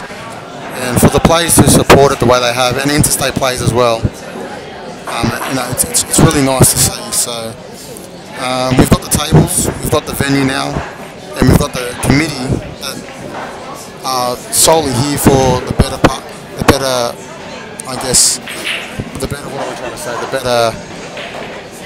better interest of the game, not just there to, you know, better themselves. They're there for the community. So more tournaments in our state would be great.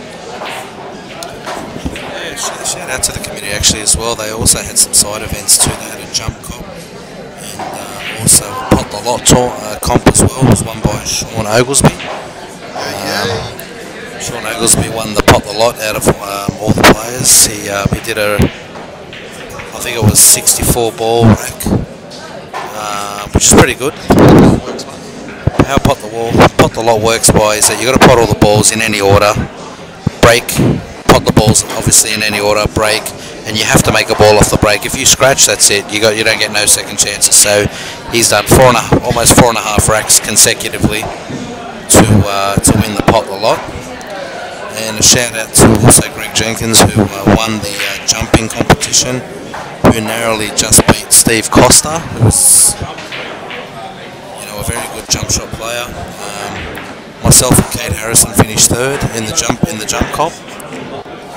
I was a bit unfortunate not to win the jump comp. I thought I'd actually win it. I miscued with the one-handed shot, but Greg, being as professional as he is, got all the balls first shot. Steve did all of them, and finished 2nd spot. So. And all of it was all of the funds raised from the side events as well were going towards a junior development. Also thanks to Poison Cues for putting up the sponsorship as well for the prizes. You know, we had a couple of cues there given away for the comment. All the money raised obviously went through to the junior program, which is obviously being run by Pool New South Wales, Greg Jenkins and Scott McMahon. Who also have kids in the junior development program as well. And now I'm too close. Too close to the microphone.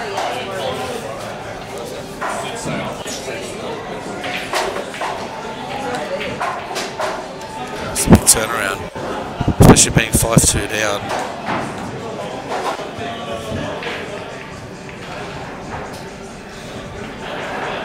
He's on the black. He's just got to play a half-ball double really to back into the centre pocket.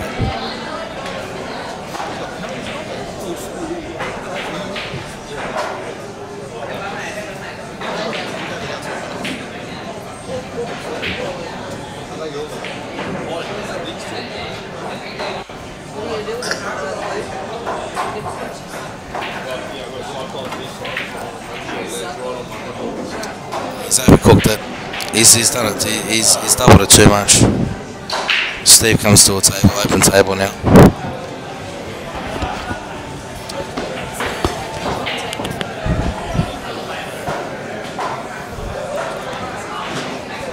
Not too much trouble for Steve. He just has to worry about the 9.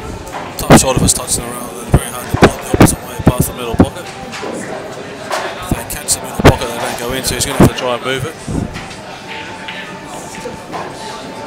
Or play the 10 off it. That's 10 off the 9 maybe now. After this shot, it's a bit hard to.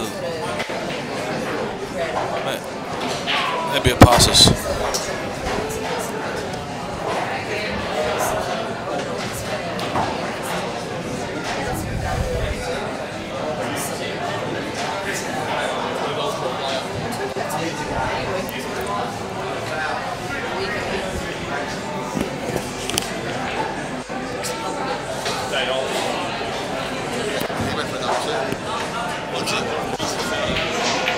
Wow.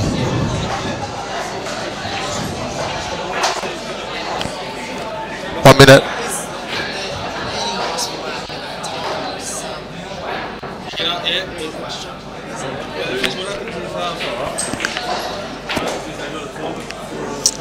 We'll be back in 1 minute.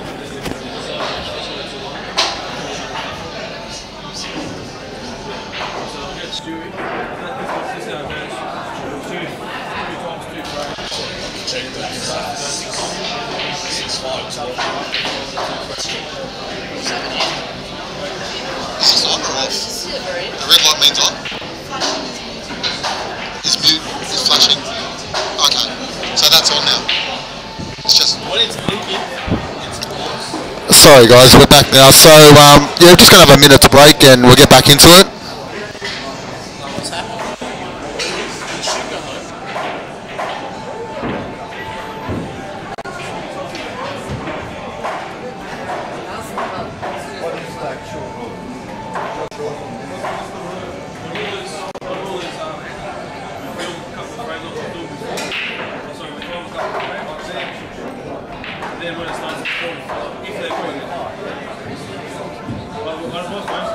Anyway, you can't keep going to the park's my break. No, we can't really know. It's the last corporate break. That's just it's not free time. Can you, how's your phone line? Gavin,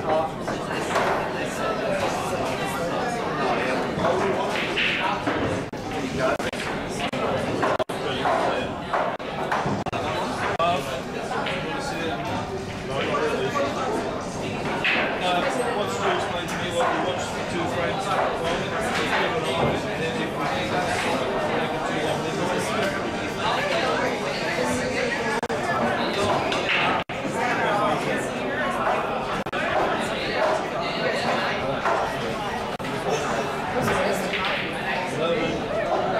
Have you guys got a shot? I was gonna say if you use your timer on your phone, you can make it. You can use your timer on your phone, set 45 seconds, right?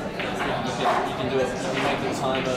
You can make it 40 seconds or 35 seconds, and then it'll go off. And then you guys basically allow it to say 5 seconds. And you can basically just count for 5 seconds. Oh, okay, perfect.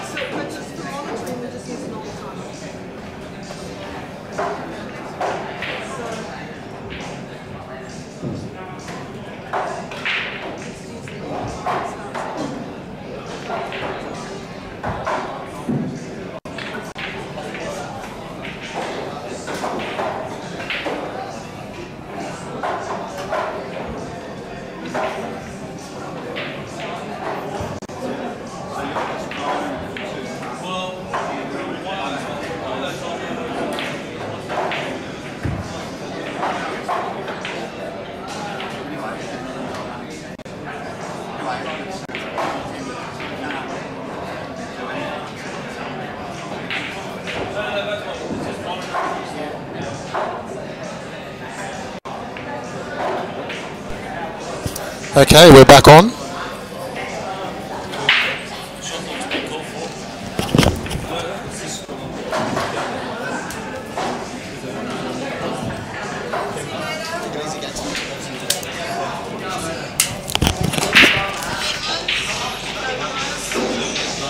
And we're back on. Nice break there by Robbie. The balls have landed quite nice actually. He's potted 2 bigs. It looks very nice actually.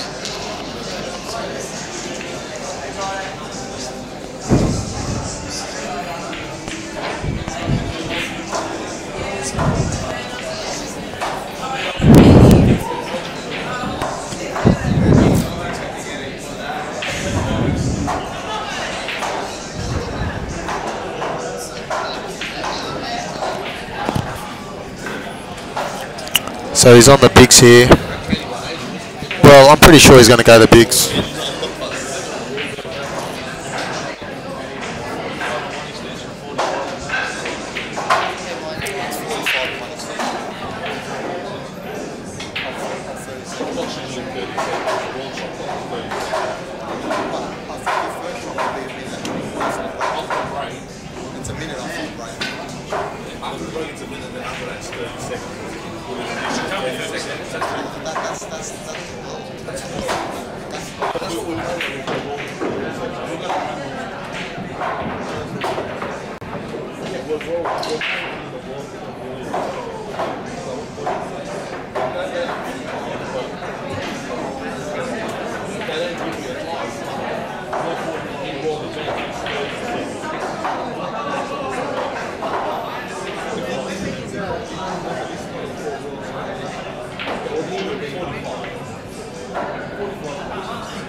Landed awkward there. He's trying to land on the 14, but just didn't hit it.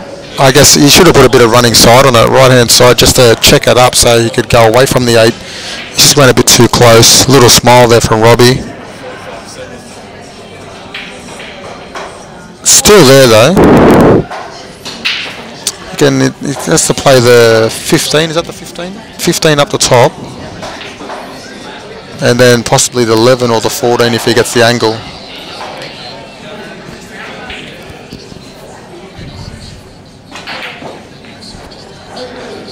If that 14's on, I think he'll take it. 14 and kiss the 4. I don't know if he's got the angle.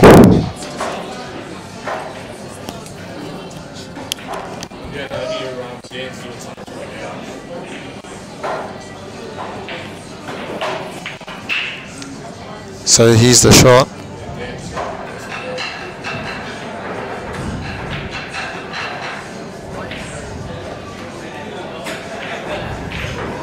Oh, it's a beautiful shot. Exactly how I called it.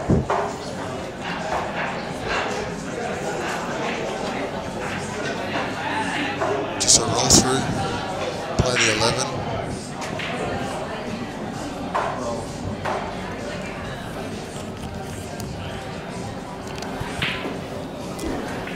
He's on the wrong side of that 12 actually. Not quite sure how he's going to play it. He might be able to roll through and kiss the top side of the 11.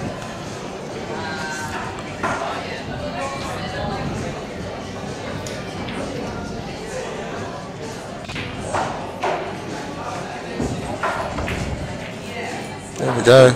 Beautiful shot, Robbie.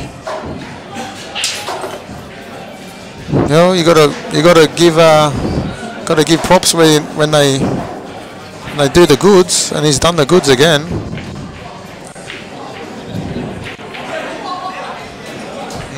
Yeah.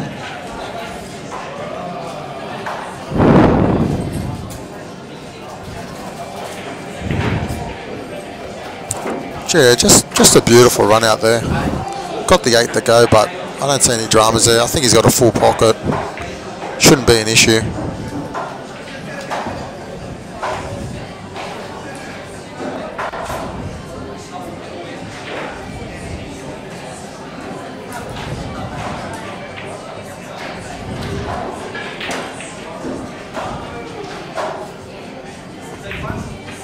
Beautiful run out.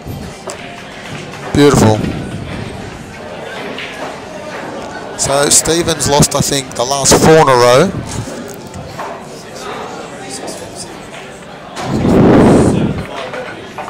(7-5) Robbie. So he needs to change the momentum here.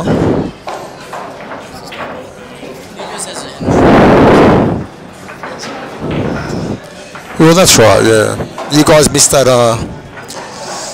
At home, there was a bit of controversy. Stephen asked for a shot clock, and now the rule is we're going to monitor the next 2 games, New South Wales pool, and then if there's a consistency of being over 45 seconds, then the shot clock will be enforced. He's got the shit. Excuse the language. He's a bit hot under the collar at the moment, and he's losing it a little bit in the head mentally. So it's been a long day. We've been playing for over 10-11 hours, and then when you get to this last part of the match or the tournament and you're so close to winning and then things aren't going right and you're tired, you know, it just seems a lot, you know, and he hasn't won a game in 4 frames. That's probably been the better part of 25-30 minutes, and for him it'd feel like 2 hours. It's a big mental game, Paul. At this level in the final, either player can win, but it's mentally who's tougher. And we all know Robbie, mentally, very, very solid. He's proved it for the last 35 years, and that's what you have to respect. Robbie, he's copped a bit of slack over the years, but I respect him as a player. What he's achieved in the game is just phenomenal. No one in Australia has achieved what he has in all disciplines of the game. We have our very own Neil Robinson that's doing awesome, and you know, arguably the best snooker player Australia's ever produced. But all-round player for 35 years plus, that's just excellent work. Eddie Charles, very good player himself, didn't achieve as much as what Robbie has, in my opinion.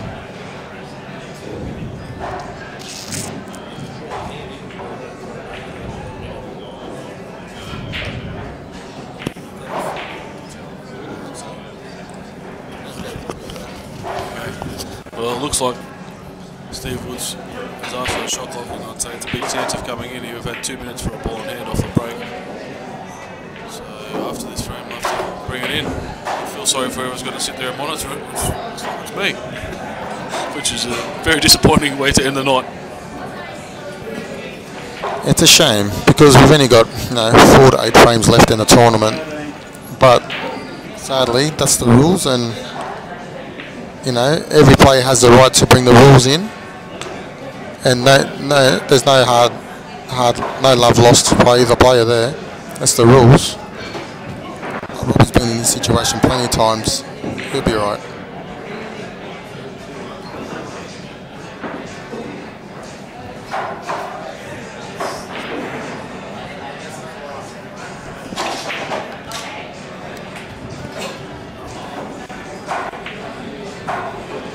So I've got Jamie Walker here.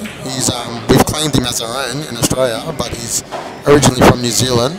We call him the party boy at the moment, but seriously, he's going to have to stop partying too much and start playing pool. He lives in Sydney now, but I think in his head he still thinks he's in Vegas. But tremendous talent. I've always had good games with him in tournament, and he needs to start putting his head down and start playing more, because you're missing out on winning some potential titles. But here you are, Jamie Walker. Pleasure to have you here, mate. Cheers, Chris. Yeah, one thing I like about watching Robbie's play is that he's very good at using centre ball and controlling white ball.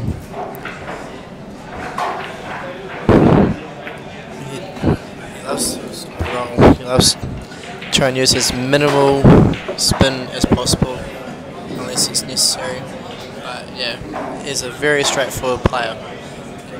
This is on his pattern play and the outcome he's going to do with his shot, and that's where I guess he takes so long. Yeah, you're right. Look, I've always said in the past, some people read the game quicker than others. And Robbie maybe just doesn't, or he looks at every option available, which, you know, is great to do.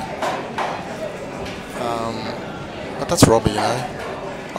I've known Robbie for over 30 years, and you know when you're going to be playing Robbie in a match in tournament, you know what it's all about at the start.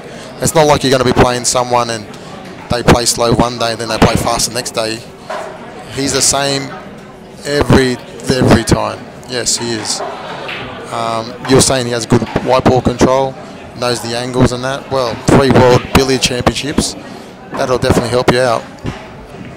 You're too right. It's just the difference between good players. He just knows what he's doing. He just has the right angles. He gets stuck, he can get a recovery, but he just tries to keep it as simple as possible. His breaks have been pretty consistent as well. He's always getting the centre ball, the ball in the centre pockets, and just having good run-outs.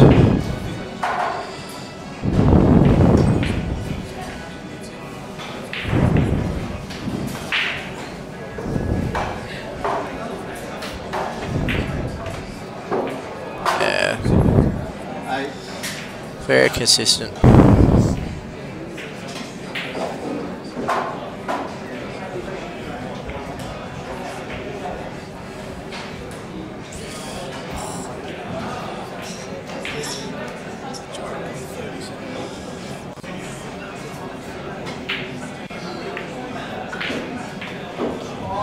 Yeah, you gotta really feel for Steve Woods at the moment. He's just not getting anything off the break. He's fouling the white ball, and I reckon that the shot, for the amount of time Robbie's taking per shot, is just getting to him, and he's getting very flustered at the moment. But yeah, it's nearly 11 o'clock, isn't it? It's close to it, so the time rule is going to be effective now after 2 frames of monitoring. So the rule is, after the break, the incoming player has 1 minute, and then after the break, after that shot's been played, you have 45 seconds to play your shot from when the ball stopped. And you are allowed 1 extension per frame. When there is 5 seconds left, you'll be given notice. Then if you have your extension, then when there's 5 seconds left again, you'll be given notice again. And if you haven't completed your shot within that time frame, it'll be a foul, ball in hand. So it's going to be interesting now, because now it's going to make Robbie just play a little bit quicker and get a bit out of his comfort zone, which is basically what's happened to Stephen now. He's out of his comfort zone. So, you know, there's nothing wrong with what Steve's doing. He's right to do that. So these next 2 frames will be very interesting to see how Robbie handles it for 1.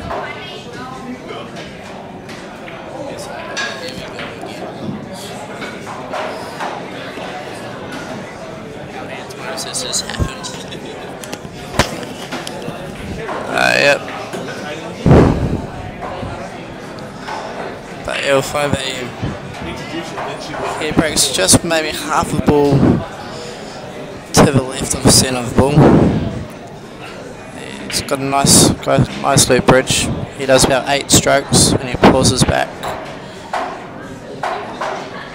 And you'll see a ball going in the centre pocket. And that's the difference in this match so far. You see that 13 went right there. And Steve's just having one of his games that he just can't play anything, and Robbie's just having too much table time, so yeah.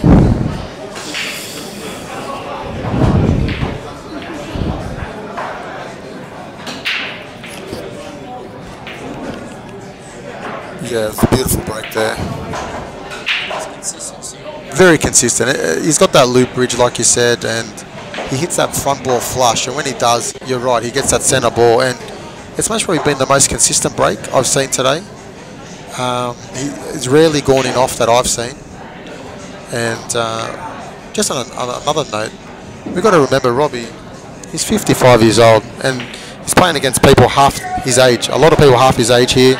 Well, definitely he's got 15, 20 years on a lot of people. So you got to respect that as well. He's a class act. So That's not the Oceania final, I guess. Or else Paul would be close by now. yeah, that's right. As he did compete in the Oceania this year. He lost to a 15-year-old or a 16-year-old. Lewis Chan. Lewis Chan, that's right. Yeah, I saw him play. I played in the next round and I just got over the line. But yeah, tremendous talent. So young and such a good player. A lot of good players in New Zealand, mind you. Very impressed with absolutely, the junior development. I think I said it about 10 years ago when I was over there. You know, they're doing something right, and everyone seems to be enjoying the pool. No one complaining, and they just love it. You know, and it's really good to see. I expect big things from New Zealand. Some really good players coming through over the next 7 to 10 years at a really high level, not just in Oceania, overseas, because the ground roots are there, the grassroots, should I say. And that's what New South Wales Ball is trying to get underway at the moment. And a few fundraising on the side competitions, like putt for lots and jump breaking competitions. So. That's right. You know, New South Wales Pool, we just got the new committee together about a little under a year ago, and to have our first major event and to have the success that we've had with the turnout, it's just been great. So it's only going to move more forward. Everyone's, like I said before, got their best interests at heart for the game, and they want the best. So with an attitude like that and everyone working together, and there's about, I think, 12 committee members, it can only move forward. And Robbie's just he's looking good now. He's in the zone.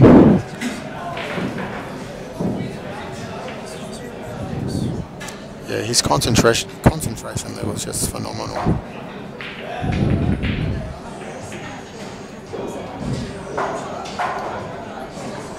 He's going to kiss the 14 and the 8. Oh, look at that.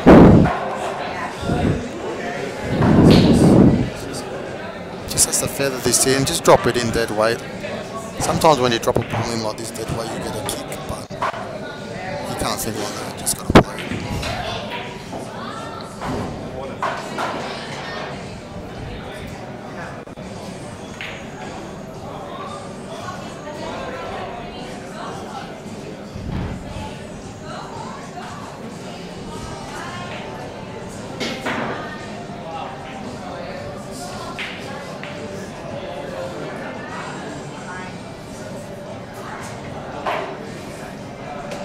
Beautiful shot there. It's a very nice shot there. I played with Robbie a couple of months ago in the World Cup of Pool in England, and we were on the shot clock there, and he handled himself so well. And I was so proud of him. He played phenomenal. He kept me grounded. So credit to him. But what I will say is, I was saying to Robbie when we played that I think playing a bit quicker for the stage that he is at in his career now is better suited to him. And he kind of agreed with me. He said he wants to start playing a bit quicker. And now that he's playing a bit quicker since the shot clock's come in, he doesn't even look like he's going to miss. Everything's running clean. So I think if he just increases his speed by 15% or 20% than what he's been doing for the last 30 years, especially on the pool table, it'd be so much beneficial to him.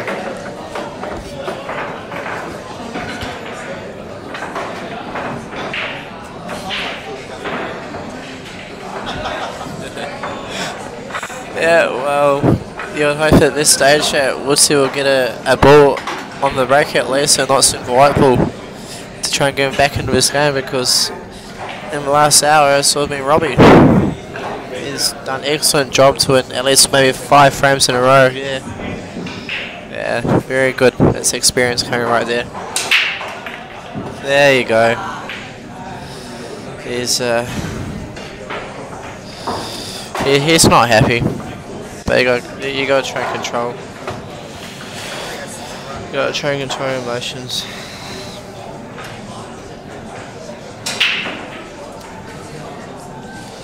It can be very frustrating. It's a tough game, this. A lot of people just look at it and say, oh, what is it? You just won 8 balls. But there's so much more involved. Absolutely. And momentum. It's not like golf. A lot of people play golf or tennis. And golf's a hard game too, but if you play a bad shot, you might have 10 minutes before your next shot. You play a bad shot here, you could be playing another shot within 30 seconds or 5 minutes. You just don't know. And with tennis, you play a bad shot, you play the next point, you get back into stroke again. Pool is so hard. Cue sports in general is, in my opinion, the hardest game on the planet. And I'm going to say that because you think about it. You think that the greatest achievement you can do in, say, bowling, what is it, 300? It's bowling the ball perfect 12 or 13 times, which I don't think is that hard when you consider taking snooker for example. To make a 147, you have to pot 36 consecutive balls, potting the red, then the black, on a 12-foot table. Every time you have to pot the red, then the black, red, then the black, red, then the black. So, bowling 300 or 147 snooker, I know what's harder. Then darts. The pinnacle of darts is 180. 3 darts. Can't be that hard. Everyone's doing it. Every time you're watching it, you hear the guy saying 180, 180. But you don't hear about people knocking 147s left, right and centre. So, cue sports in general is so hard. Such a hard game.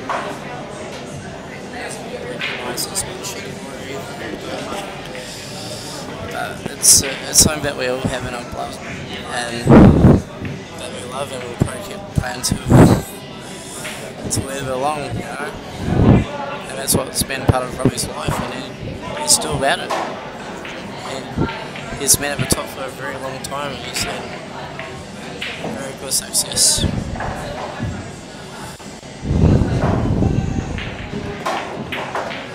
And you can just see from experience. Just keeps it nice and simple.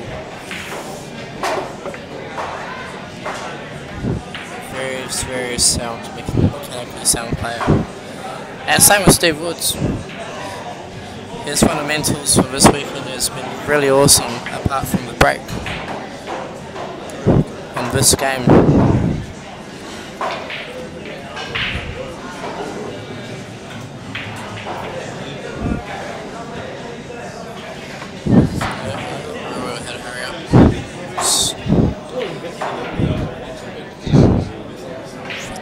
Game. I'm cutting extension right now.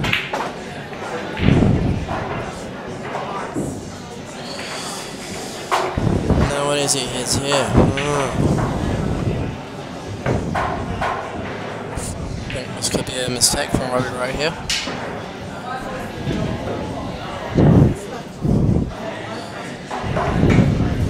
Right. I was a bit flustered when the time was overrunning.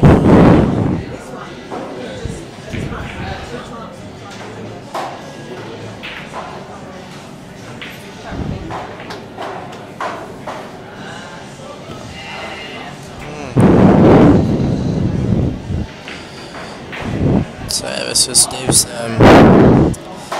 guess, real chance to capitalise on Robbie's error. For the last 5 racks have been played.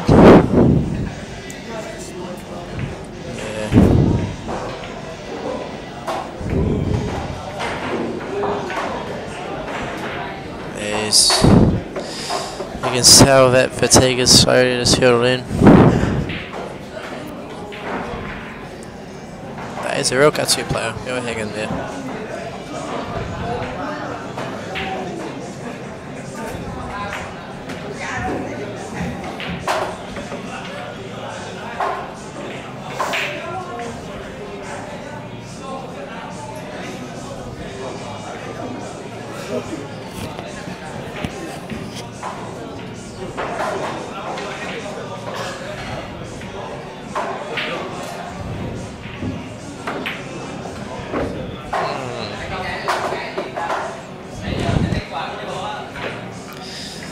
Just nudge your third into the centre. Go from the box up the top.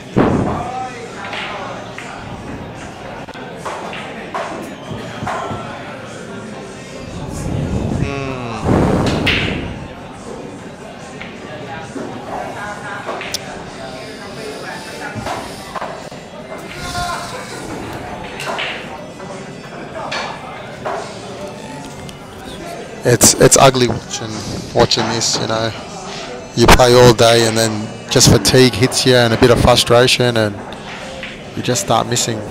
And oh my gosh.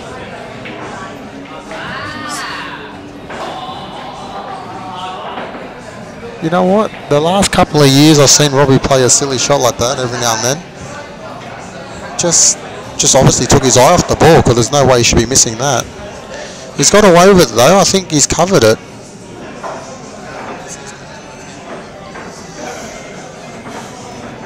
Yep, he sure is. Playing the 13th, playing the Jackie or Cannon. Yeah,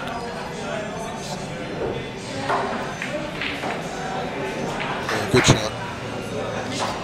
Yeah, someone in the crowd there clapping, just one person, so you can tell who that person's gone for. But what I must say is the crowd here has been very good, you know. Sometimes you go and play in other states and the crowd's just purely going for their guy, which is understandable, but it's also off-putting. I know whenever I go to Adelaide and I play someone from Adelaide, it's quite, I guess the word I'm looking for is it is off-putting and you feel uncomfortable and it's not right, you know. Pool players should have the respect for anyone who's at the table, doesn't matter what state you're from, because they want to see the best pool, but it's not always the case. Alright, looks like Steve's back into it now. He hit that ball nice, he stayed down on the shot, he's watching his line-up, walking onto the shot, he knows how important this is. Oh my god. He's definitely lost the plot. I feel for the guy because it's a momentum swing, it's all it is, you know, and once you start thinking about little things in the game and the time factor and then you start missing a couple of balls and it's that 3 or 4 breaks and we went straight in off, it just plays on your mind. Even that shot wasn't the best, landed a bit higher than what he would have liked. But if he wins this frame, he's on the hill and you'd have to say his favourite from there. Especially with the mindset that Steve's got going in his head at the moment.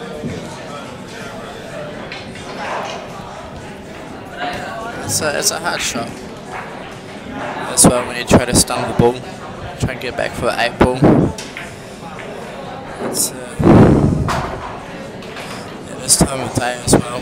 It's a hard slog. You've got to be 100% concentrated. And that's what probably has on top of most other players. 3-shot routine. Keep it simple.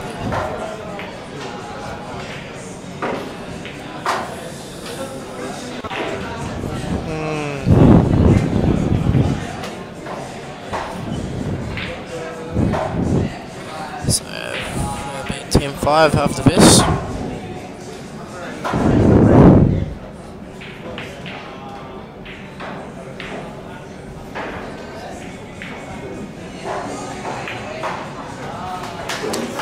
Yeah, very simple. Yeah, I just don't like that shot by Robbie, you know. He just rolls that in. Like, I don't understand why you don't punch that in. But look, it went in, but I've seen him miss simple shots by just rolling them in, you know, and he shouldn't, so. he just doesn't want to draw the ball in case, because at this time of the evening, when you try to stun, you can be off target because your eyes go into another world from time to time, and by him slow rolling it, he's aiming for one specific corner of the pocket, and he just slow rolls it in. It's just keeping it simple, I guess. Yeah, true, yeah, but the thing is, when you hit a ball soft and you're just feathering it in, the minute, what's the word I'm looking for? The little bit of side that you do put on will come out a lot more in a soft shot. And you'll miss the simple pot. Where if you punch it, you can have side on that. Because let's be honest, you're playing a pressure shot, you're going to be under pressure. Pressure shot under pressure, and a little bit of side, and before you know it, you've missed an easy ball. And that's a momentum swing, and then it's all over.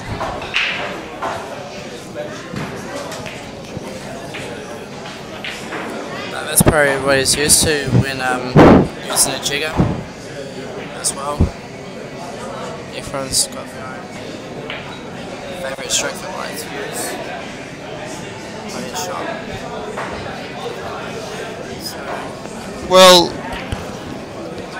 since the shot clock's been introduced, Robbie hasn't been cautioned, so he's playing within the time, I guess, parameters.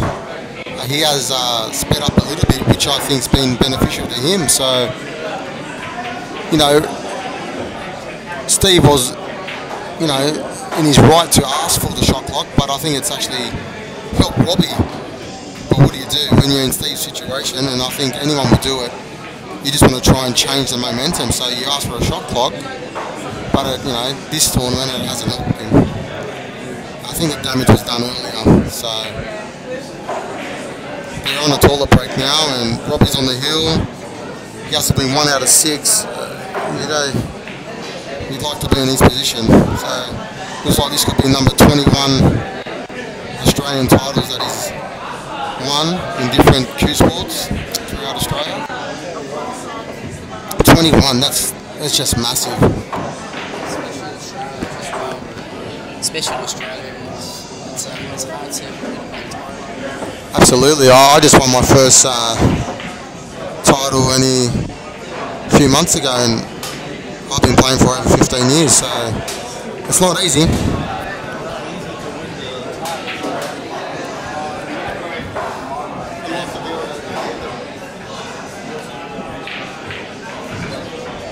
See, McCarthy comes when the business ends. I'm the VP. This is where it happens. So, in closing, well, we're not finished yet, but it's heading that way. Big thank you to City Heroes, Sydney's largest pool room. Over 40 tables here. Still at this hour of the night, there'll be a good 15 to 18 tables going. You got 4 star tables. One of the tables here is the table that's from the Crucible. Sorry, from the Bendigo tournament, one of the world ranking events. Signed by Neil Robinson and Alan McCarthy.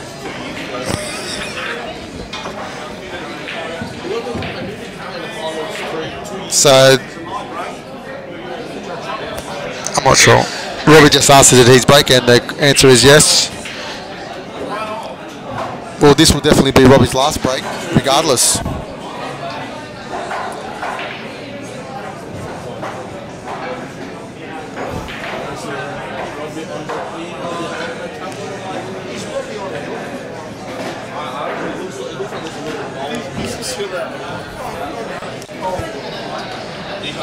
Alan McCarthy coming to join me in the studio, which is about 4 metres away from the table. There's been a few question marks about today's game, but we'll all survive, and Robbie, being the cunning player he is, keeps working his way, taking his time, look, he even walks slow. It's like watching Mrs. Doubtfire. Yeah, so on that note, he's going to break very much for your services and showing us how to run stuff with all the IT equipment. We really appreciate it. He smashes them. Yeah. Oh, another lovely break there. Just 4-ball contact, white ball going nowhere near a pocket. Landed a bit awkward, to be honest. He's still got the 9 in the centre. Yeah, it's very nice. It's a nice break. It's very consistent. Really with the magic rack he's asked the player, he's lifted up to 15 and said, well, you got that sweet. Steve would said yes. Yeah, I agree, mate. He's just said, look, I'm Robbie Falvari, I'm doing what I want. He says, I'm from Victoria. You know, Steve Mr. James was, no, fucking leave. Yeah. That wasn't Alan McCarthy, actually. That was Gavin Douglas just then.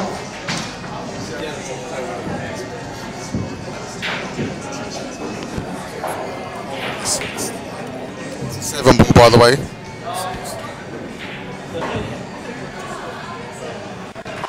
Sorry, he's a 6-ball. That's why I got beat today. I was going for the wrong ball.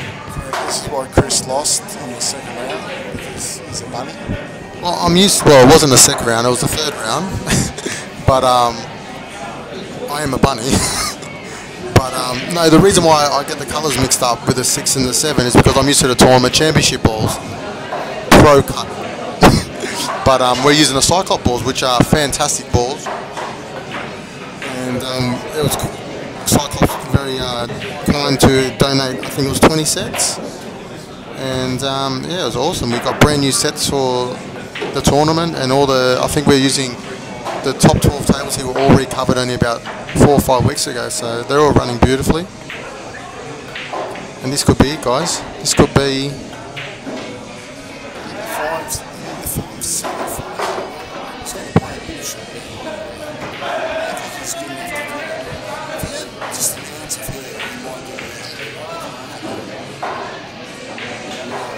Gavin, mate, you can't get him on the microphone anymore.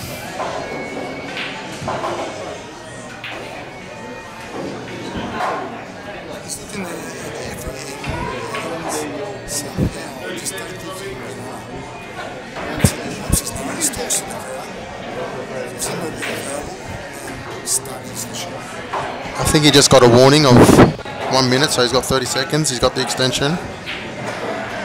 He's got to get down and play the shot now. He's out of his comfort zone. Oh my god. Is that on?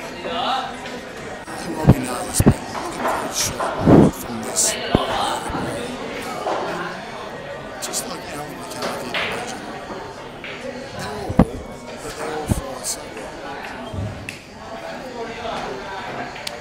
I'm lost for words.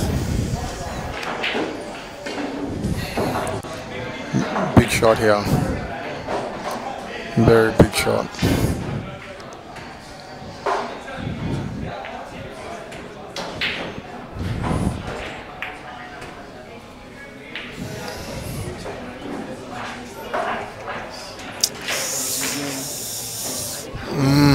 Robbie let him off.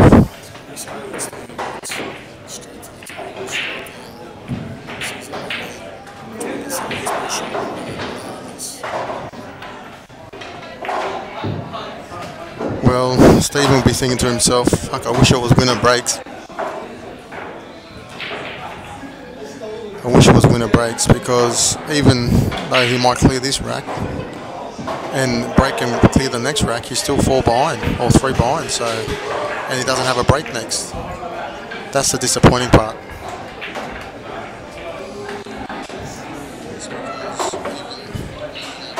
I like the way he lines up the ball. He makes sure he's doing all the fundamentals right. I must admit today I got very lazy. Just walked around and just got down on the shot, and that was a curse for me.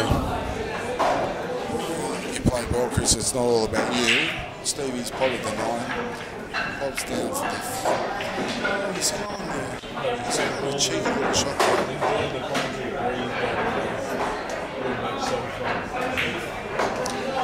David Gormley, how are you, champion? Love you, son. It looks like it's going to go 10-6. And Alan, just to let you know, it's always about me. Stevie Woods on the 8 ball. About to finish off the frame. I'll tell you what, if you play Steve's place,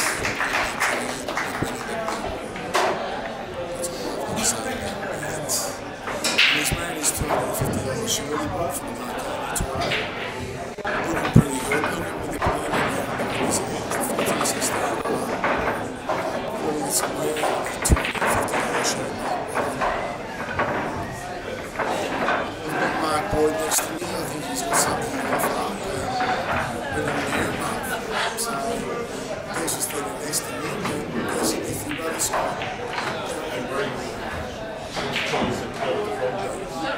Chris, you got Kate sitting on your lap. Has Kate got something to say? She's sitting next to me, yeah, she is. Have you got something to say, Kate? She said, that was a better break. The white came straight back. That's the old Steve Woods, I know. He hasn't changed his cue yet. He hasn't changed his cue yet, ladies and gentlemen. Shh, don't say that, bro. You can hear it.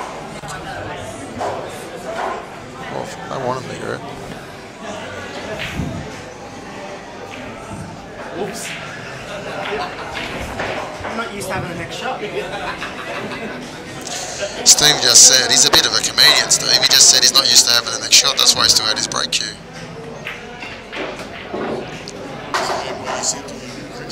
Yeah, no. I didn't say a word.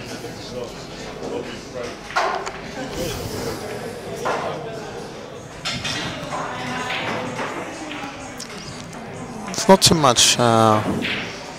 much hampering him here.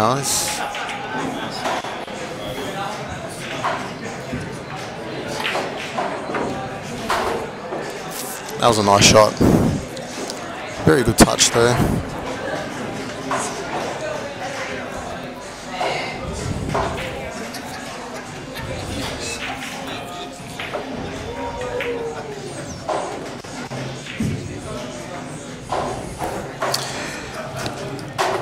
I don't think that 10's on in the centre like it is, but it's a hard shot. I think he'd rather play down the corner.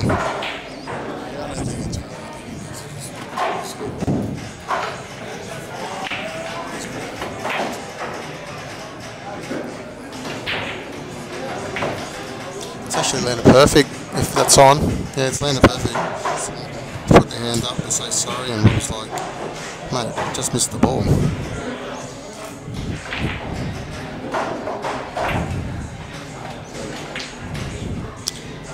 See, when he's free flowing, it's what, 3 minutes max, 2.5 minutes. Yeah, good answer. No, nice break and run. It's a good reply there. 10-7.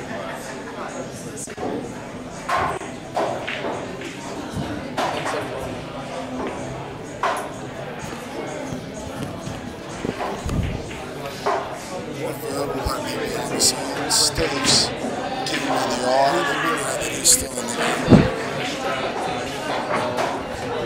Robbie starts setting up. And while Robbie's setting up, I'd like to welcome the fans, the air conditioners to the sidelines. And I'd like to welcome a champion from the 2 shots, Rocky Hammond. Rocky, would you like to say a few words? How's your trip to Sydney been, besides seeing the police pat down about 4 guys and you loving it? Can you give me an insight into what happens there? It's different to WA, that's all I can say.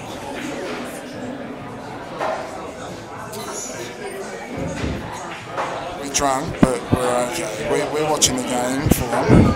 Robbie's just lined them up. He's taking the ball down the other way. He's taking 1 step, 2 step, 3 step, 4 step. Robbie's wiping the white ball on his shirt. He's put it down the middle now. Robbie likes to break down the dead centre of the table. He seems to find a ball every time. Every time he gets a ball off this break, it's fantastic by Robbie. And let's see how this break goes. And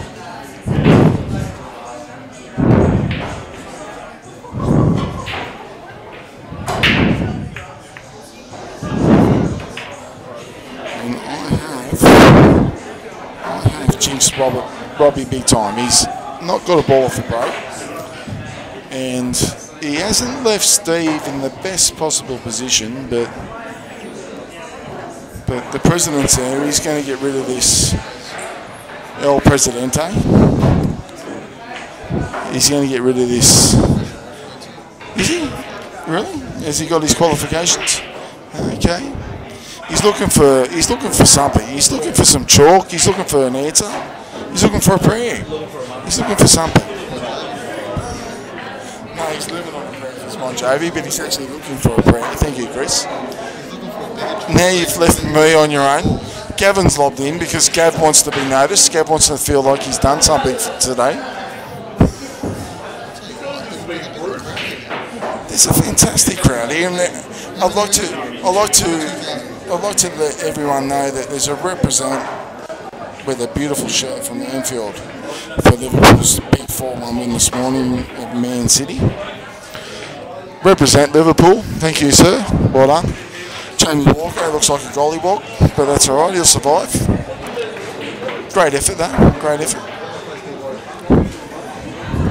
Liverpool in England, by the way, not Warwick Farm, but for the small-minded people like Chris Calabrese, who doesn't get out of Thailand.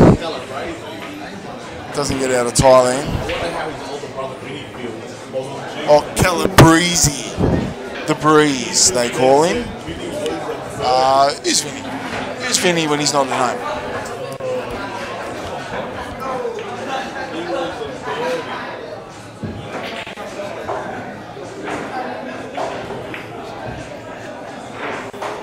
Steve's on a long pull up and fantastic effort. And to say the truth, Chris has left me. I think he's understood in the corner. As he does, a typical Calabrese. Wings is in the corner there, but that's all right, he'll survive. Steve calls the 5 in the middle. He hesitates. Starts thinking, if I get a 7 in the middle, great shot. That's a great shot by Steve. He thought, what would Kate do? He knows. Just sit in the middle, standing. Somehow I've been stuck with this commentary and I don't really want to do it, but here I am, giving it for you fans. Shouldn't upset the Calabreses because they get upset.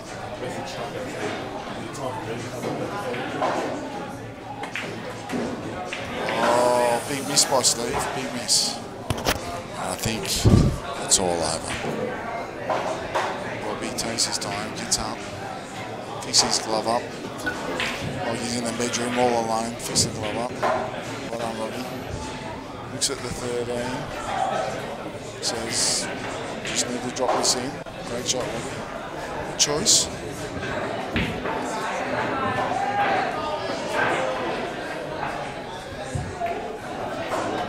He's kissed the ball, Robbie. I don't think he's going to be impressed with that shot, but he's done it. I'm being laughed at, so I'm dropping off. Right, I'm back, because Kate's upset me a little bit again, standard. And for anyone who wants to know, Kate's looking for a couple of teammates next year.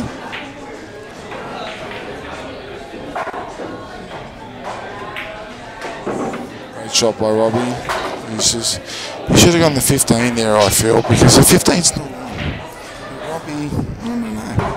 He's spoken his magic around the table. And 1 potato, 2 potato, 3 potato, 4. Oh, beautiful shot by Robbie. That's what's needed. And Robbie's right on the hill now. If he could be any more on the hill, it's right now.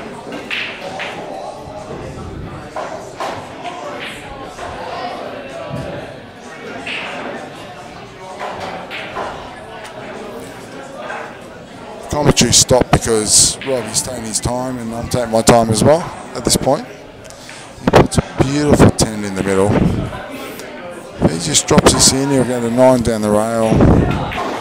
Oh, he's screwed back. Is he decided to go this 15 early or pots the 14, pots the 15, pots the 9, pots the bone, it's all like that. There's no pressure on Robbie, but do it for the ball people, Robbie. Do it for the ball people. Swirling around, looking at the 15 angle. This one end up too straight.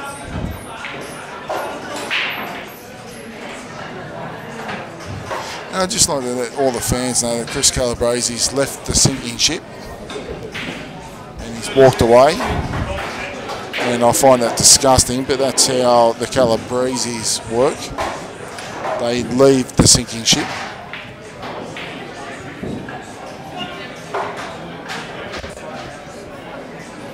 He's dropped it all in my hands. Ran away. Ran as fast as he could. And there's a referee around that side for a shirt foul. Doesn't look like it. Oh, he's going to pot this ball. Beautiful shot, beautiful shot. And even the shot called from the back line. Miss Q. Beautiful. Thank you.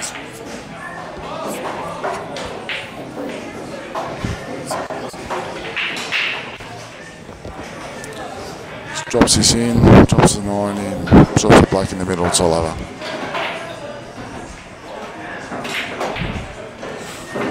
Very nice, very nice. Someone from the crowd accepting that Robbie's played a beautiful shot there.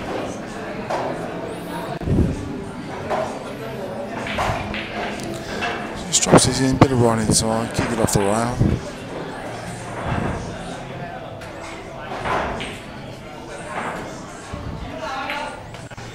Great shot there, straight on the black. And Robbie's wearing his typical Australian shirt there with his name on it, which means that he hasn't forgotten who he is and he is worthwhile in winning the Australian A-Ball Championship. So, oh, he's done the biggest chicken wing you'd ever see on the 8, but Robbie, congratulations. You've won. You've done it for all the ball people. They can grow facial hair. Well done.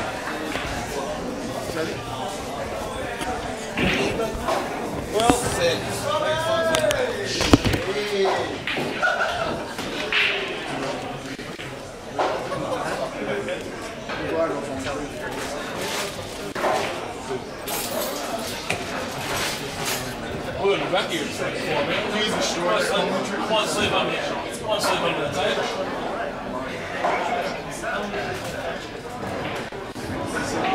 Do you have the jump medal?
Yes, and spectators.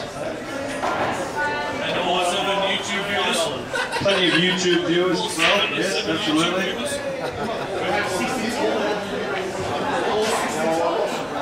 Okay. So let's get the girls get a quick couple of photos. Hurry up.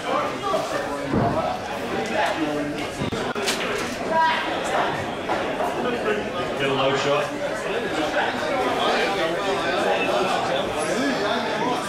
Okay, so what we're going to do is we're going to be welcoming up Marguerite Lopez, who is the president of the APPF, to say a few words. Give her a round of applause, people.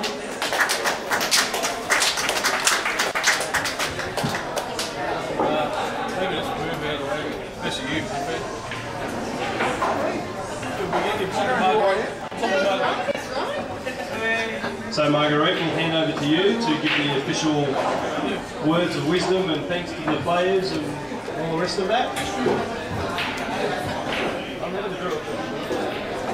Good evening and thank you all. First of all, I'd like to thank all the players who participated in this event this year. Could we have a little bit of quiet over there just while we do the trophies? Thank you. To all the boys and girls, you put up a wonderful show today. The semi-finals and finals of the women's was really exciting, and I think we're going to see a few more women taking up this game. The men, I don't think we could ask for much more than what was occurred today and tonight. There's been a good level of game on all tables from what I could see this afternoon, and the grand final tonight was absolutely ultimate. So put your hands together for the two grand final winners this evening, Robbie Bilbao and Steve Wood. Congratulations. Okay, first, my next thank you is to all the sponsors, particularly to Heroes, who allow our event to be held over the two weekends and the 2 days this weekend. I'd like you to put your hands together and acknowledge Heroes Centre. Without places like Heroes, there would be no tournaments like this.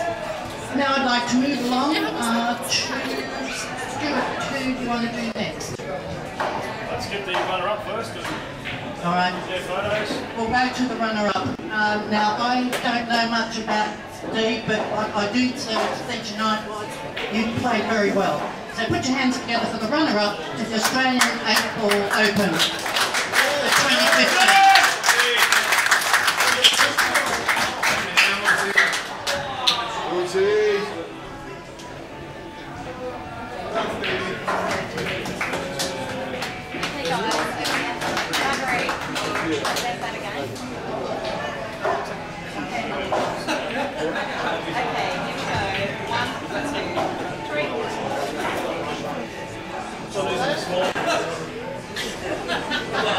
Say a few words, Woodsy, be nice, be kind. Just like to thank Flo, Stuart, Gab, whoever else that ran the tournament. It's actually run quite well, a lot of runners in a short amount of time. You guys did a great job. Robbie played a great final. You, I think it's quite a great skill with you, but you punished me every time. So, thanks a lot.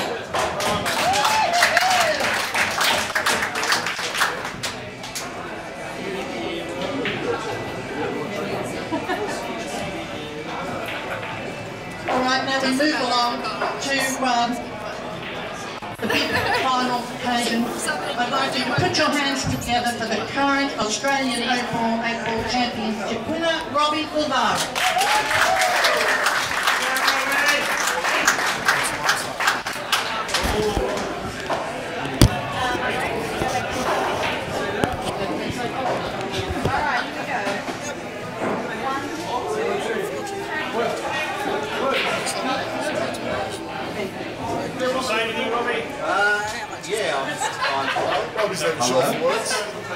Okay, yeah, look, I'd just like to thank everybody for watching, and the organisation was fantastic. Gavin, you did a great job all week. It was hard to concentrate. I'm glad I paid you beforehand. Stuart, honestly, it's good to see a really good team together. You should be proud of yourself.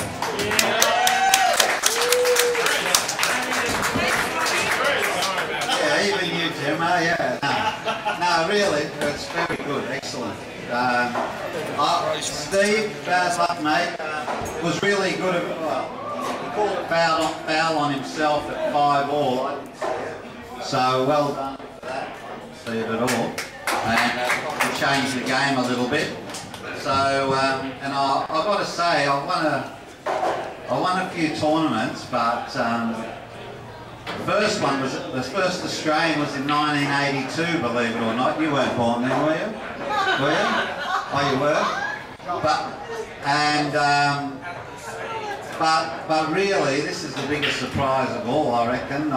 You know, I just came up to have a game, and it's really good to catch up with Chris. And Chris, thanks for your support, and even let me have a bed, even though I had to go an hour back and forth on the train. But no, he's a real gentleman, and I appreciate that. And all the Kerry for your Gemma, that's always promoting the game. So yeah, but look, I really am amazed that I won it. I just hit the zone there and learned a bit more about 8-ball over the 2 days. So thanks a lot, everybody. Cheers. Thank you, and now I'd like to pass it back to Stuart Rogers. Thanks, Margaret. Thank you, Robbie. Cheers, Steve. Just a quick couple of words. Firstly, I just want to thank the Pool New South Wales team. So obviously Fleur sitting in the background over there all the time, slaving away. Keeps us all honest. Well done. Obviously, thanks to Gav, you put in a lot of effort over the couple of weeks, mate. So very much appreciated, mate. I'm sure your feet will need some recovery later on, buddy. Thanks to Kate and Marvin, obviously doing the streaming and also getting the photography done. And thanks, Kens, for adding your photos as well. Obviously, we had Greg and the other guys running the junior events where we're trying to raise money. So we think we raised $600 and something. So thank you very much, everyone, for supporting that. So we'll be starting our junior program hopefully in the new year, and Greg Jenkins will be heading that up. So on behalf of Pool New South Wales, I'd like to thank City Heroes once again, and thank you all for turning up for the tournament, and hopefully we'll see you next year with some bigger and better things. Thanks, guys.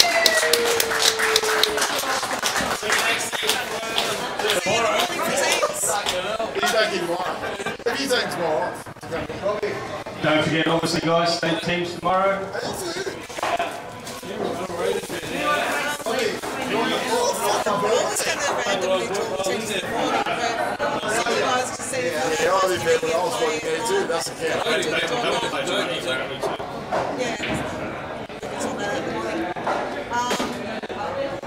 I just did the draw, and Victoria and ACT don't have to play. Okay, guys, just quick news on the draw for the state teams tomorrow morning. Victoria and ACT, you are not required first thing, so you can have a sleep. 10 o'clock. So you Between 10 and 10:30. 10:30 for Victoria and ACT.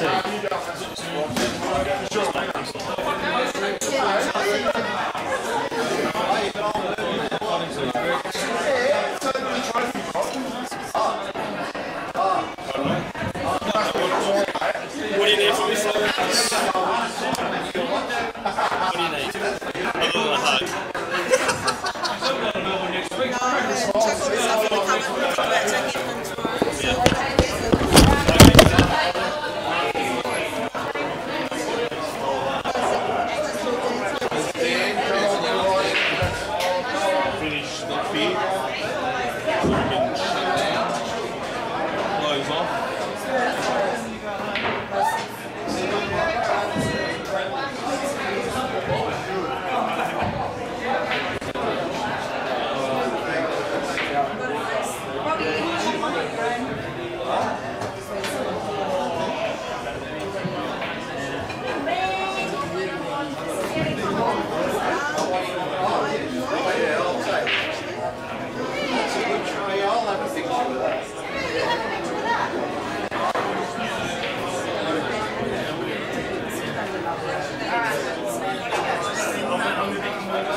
Thank you.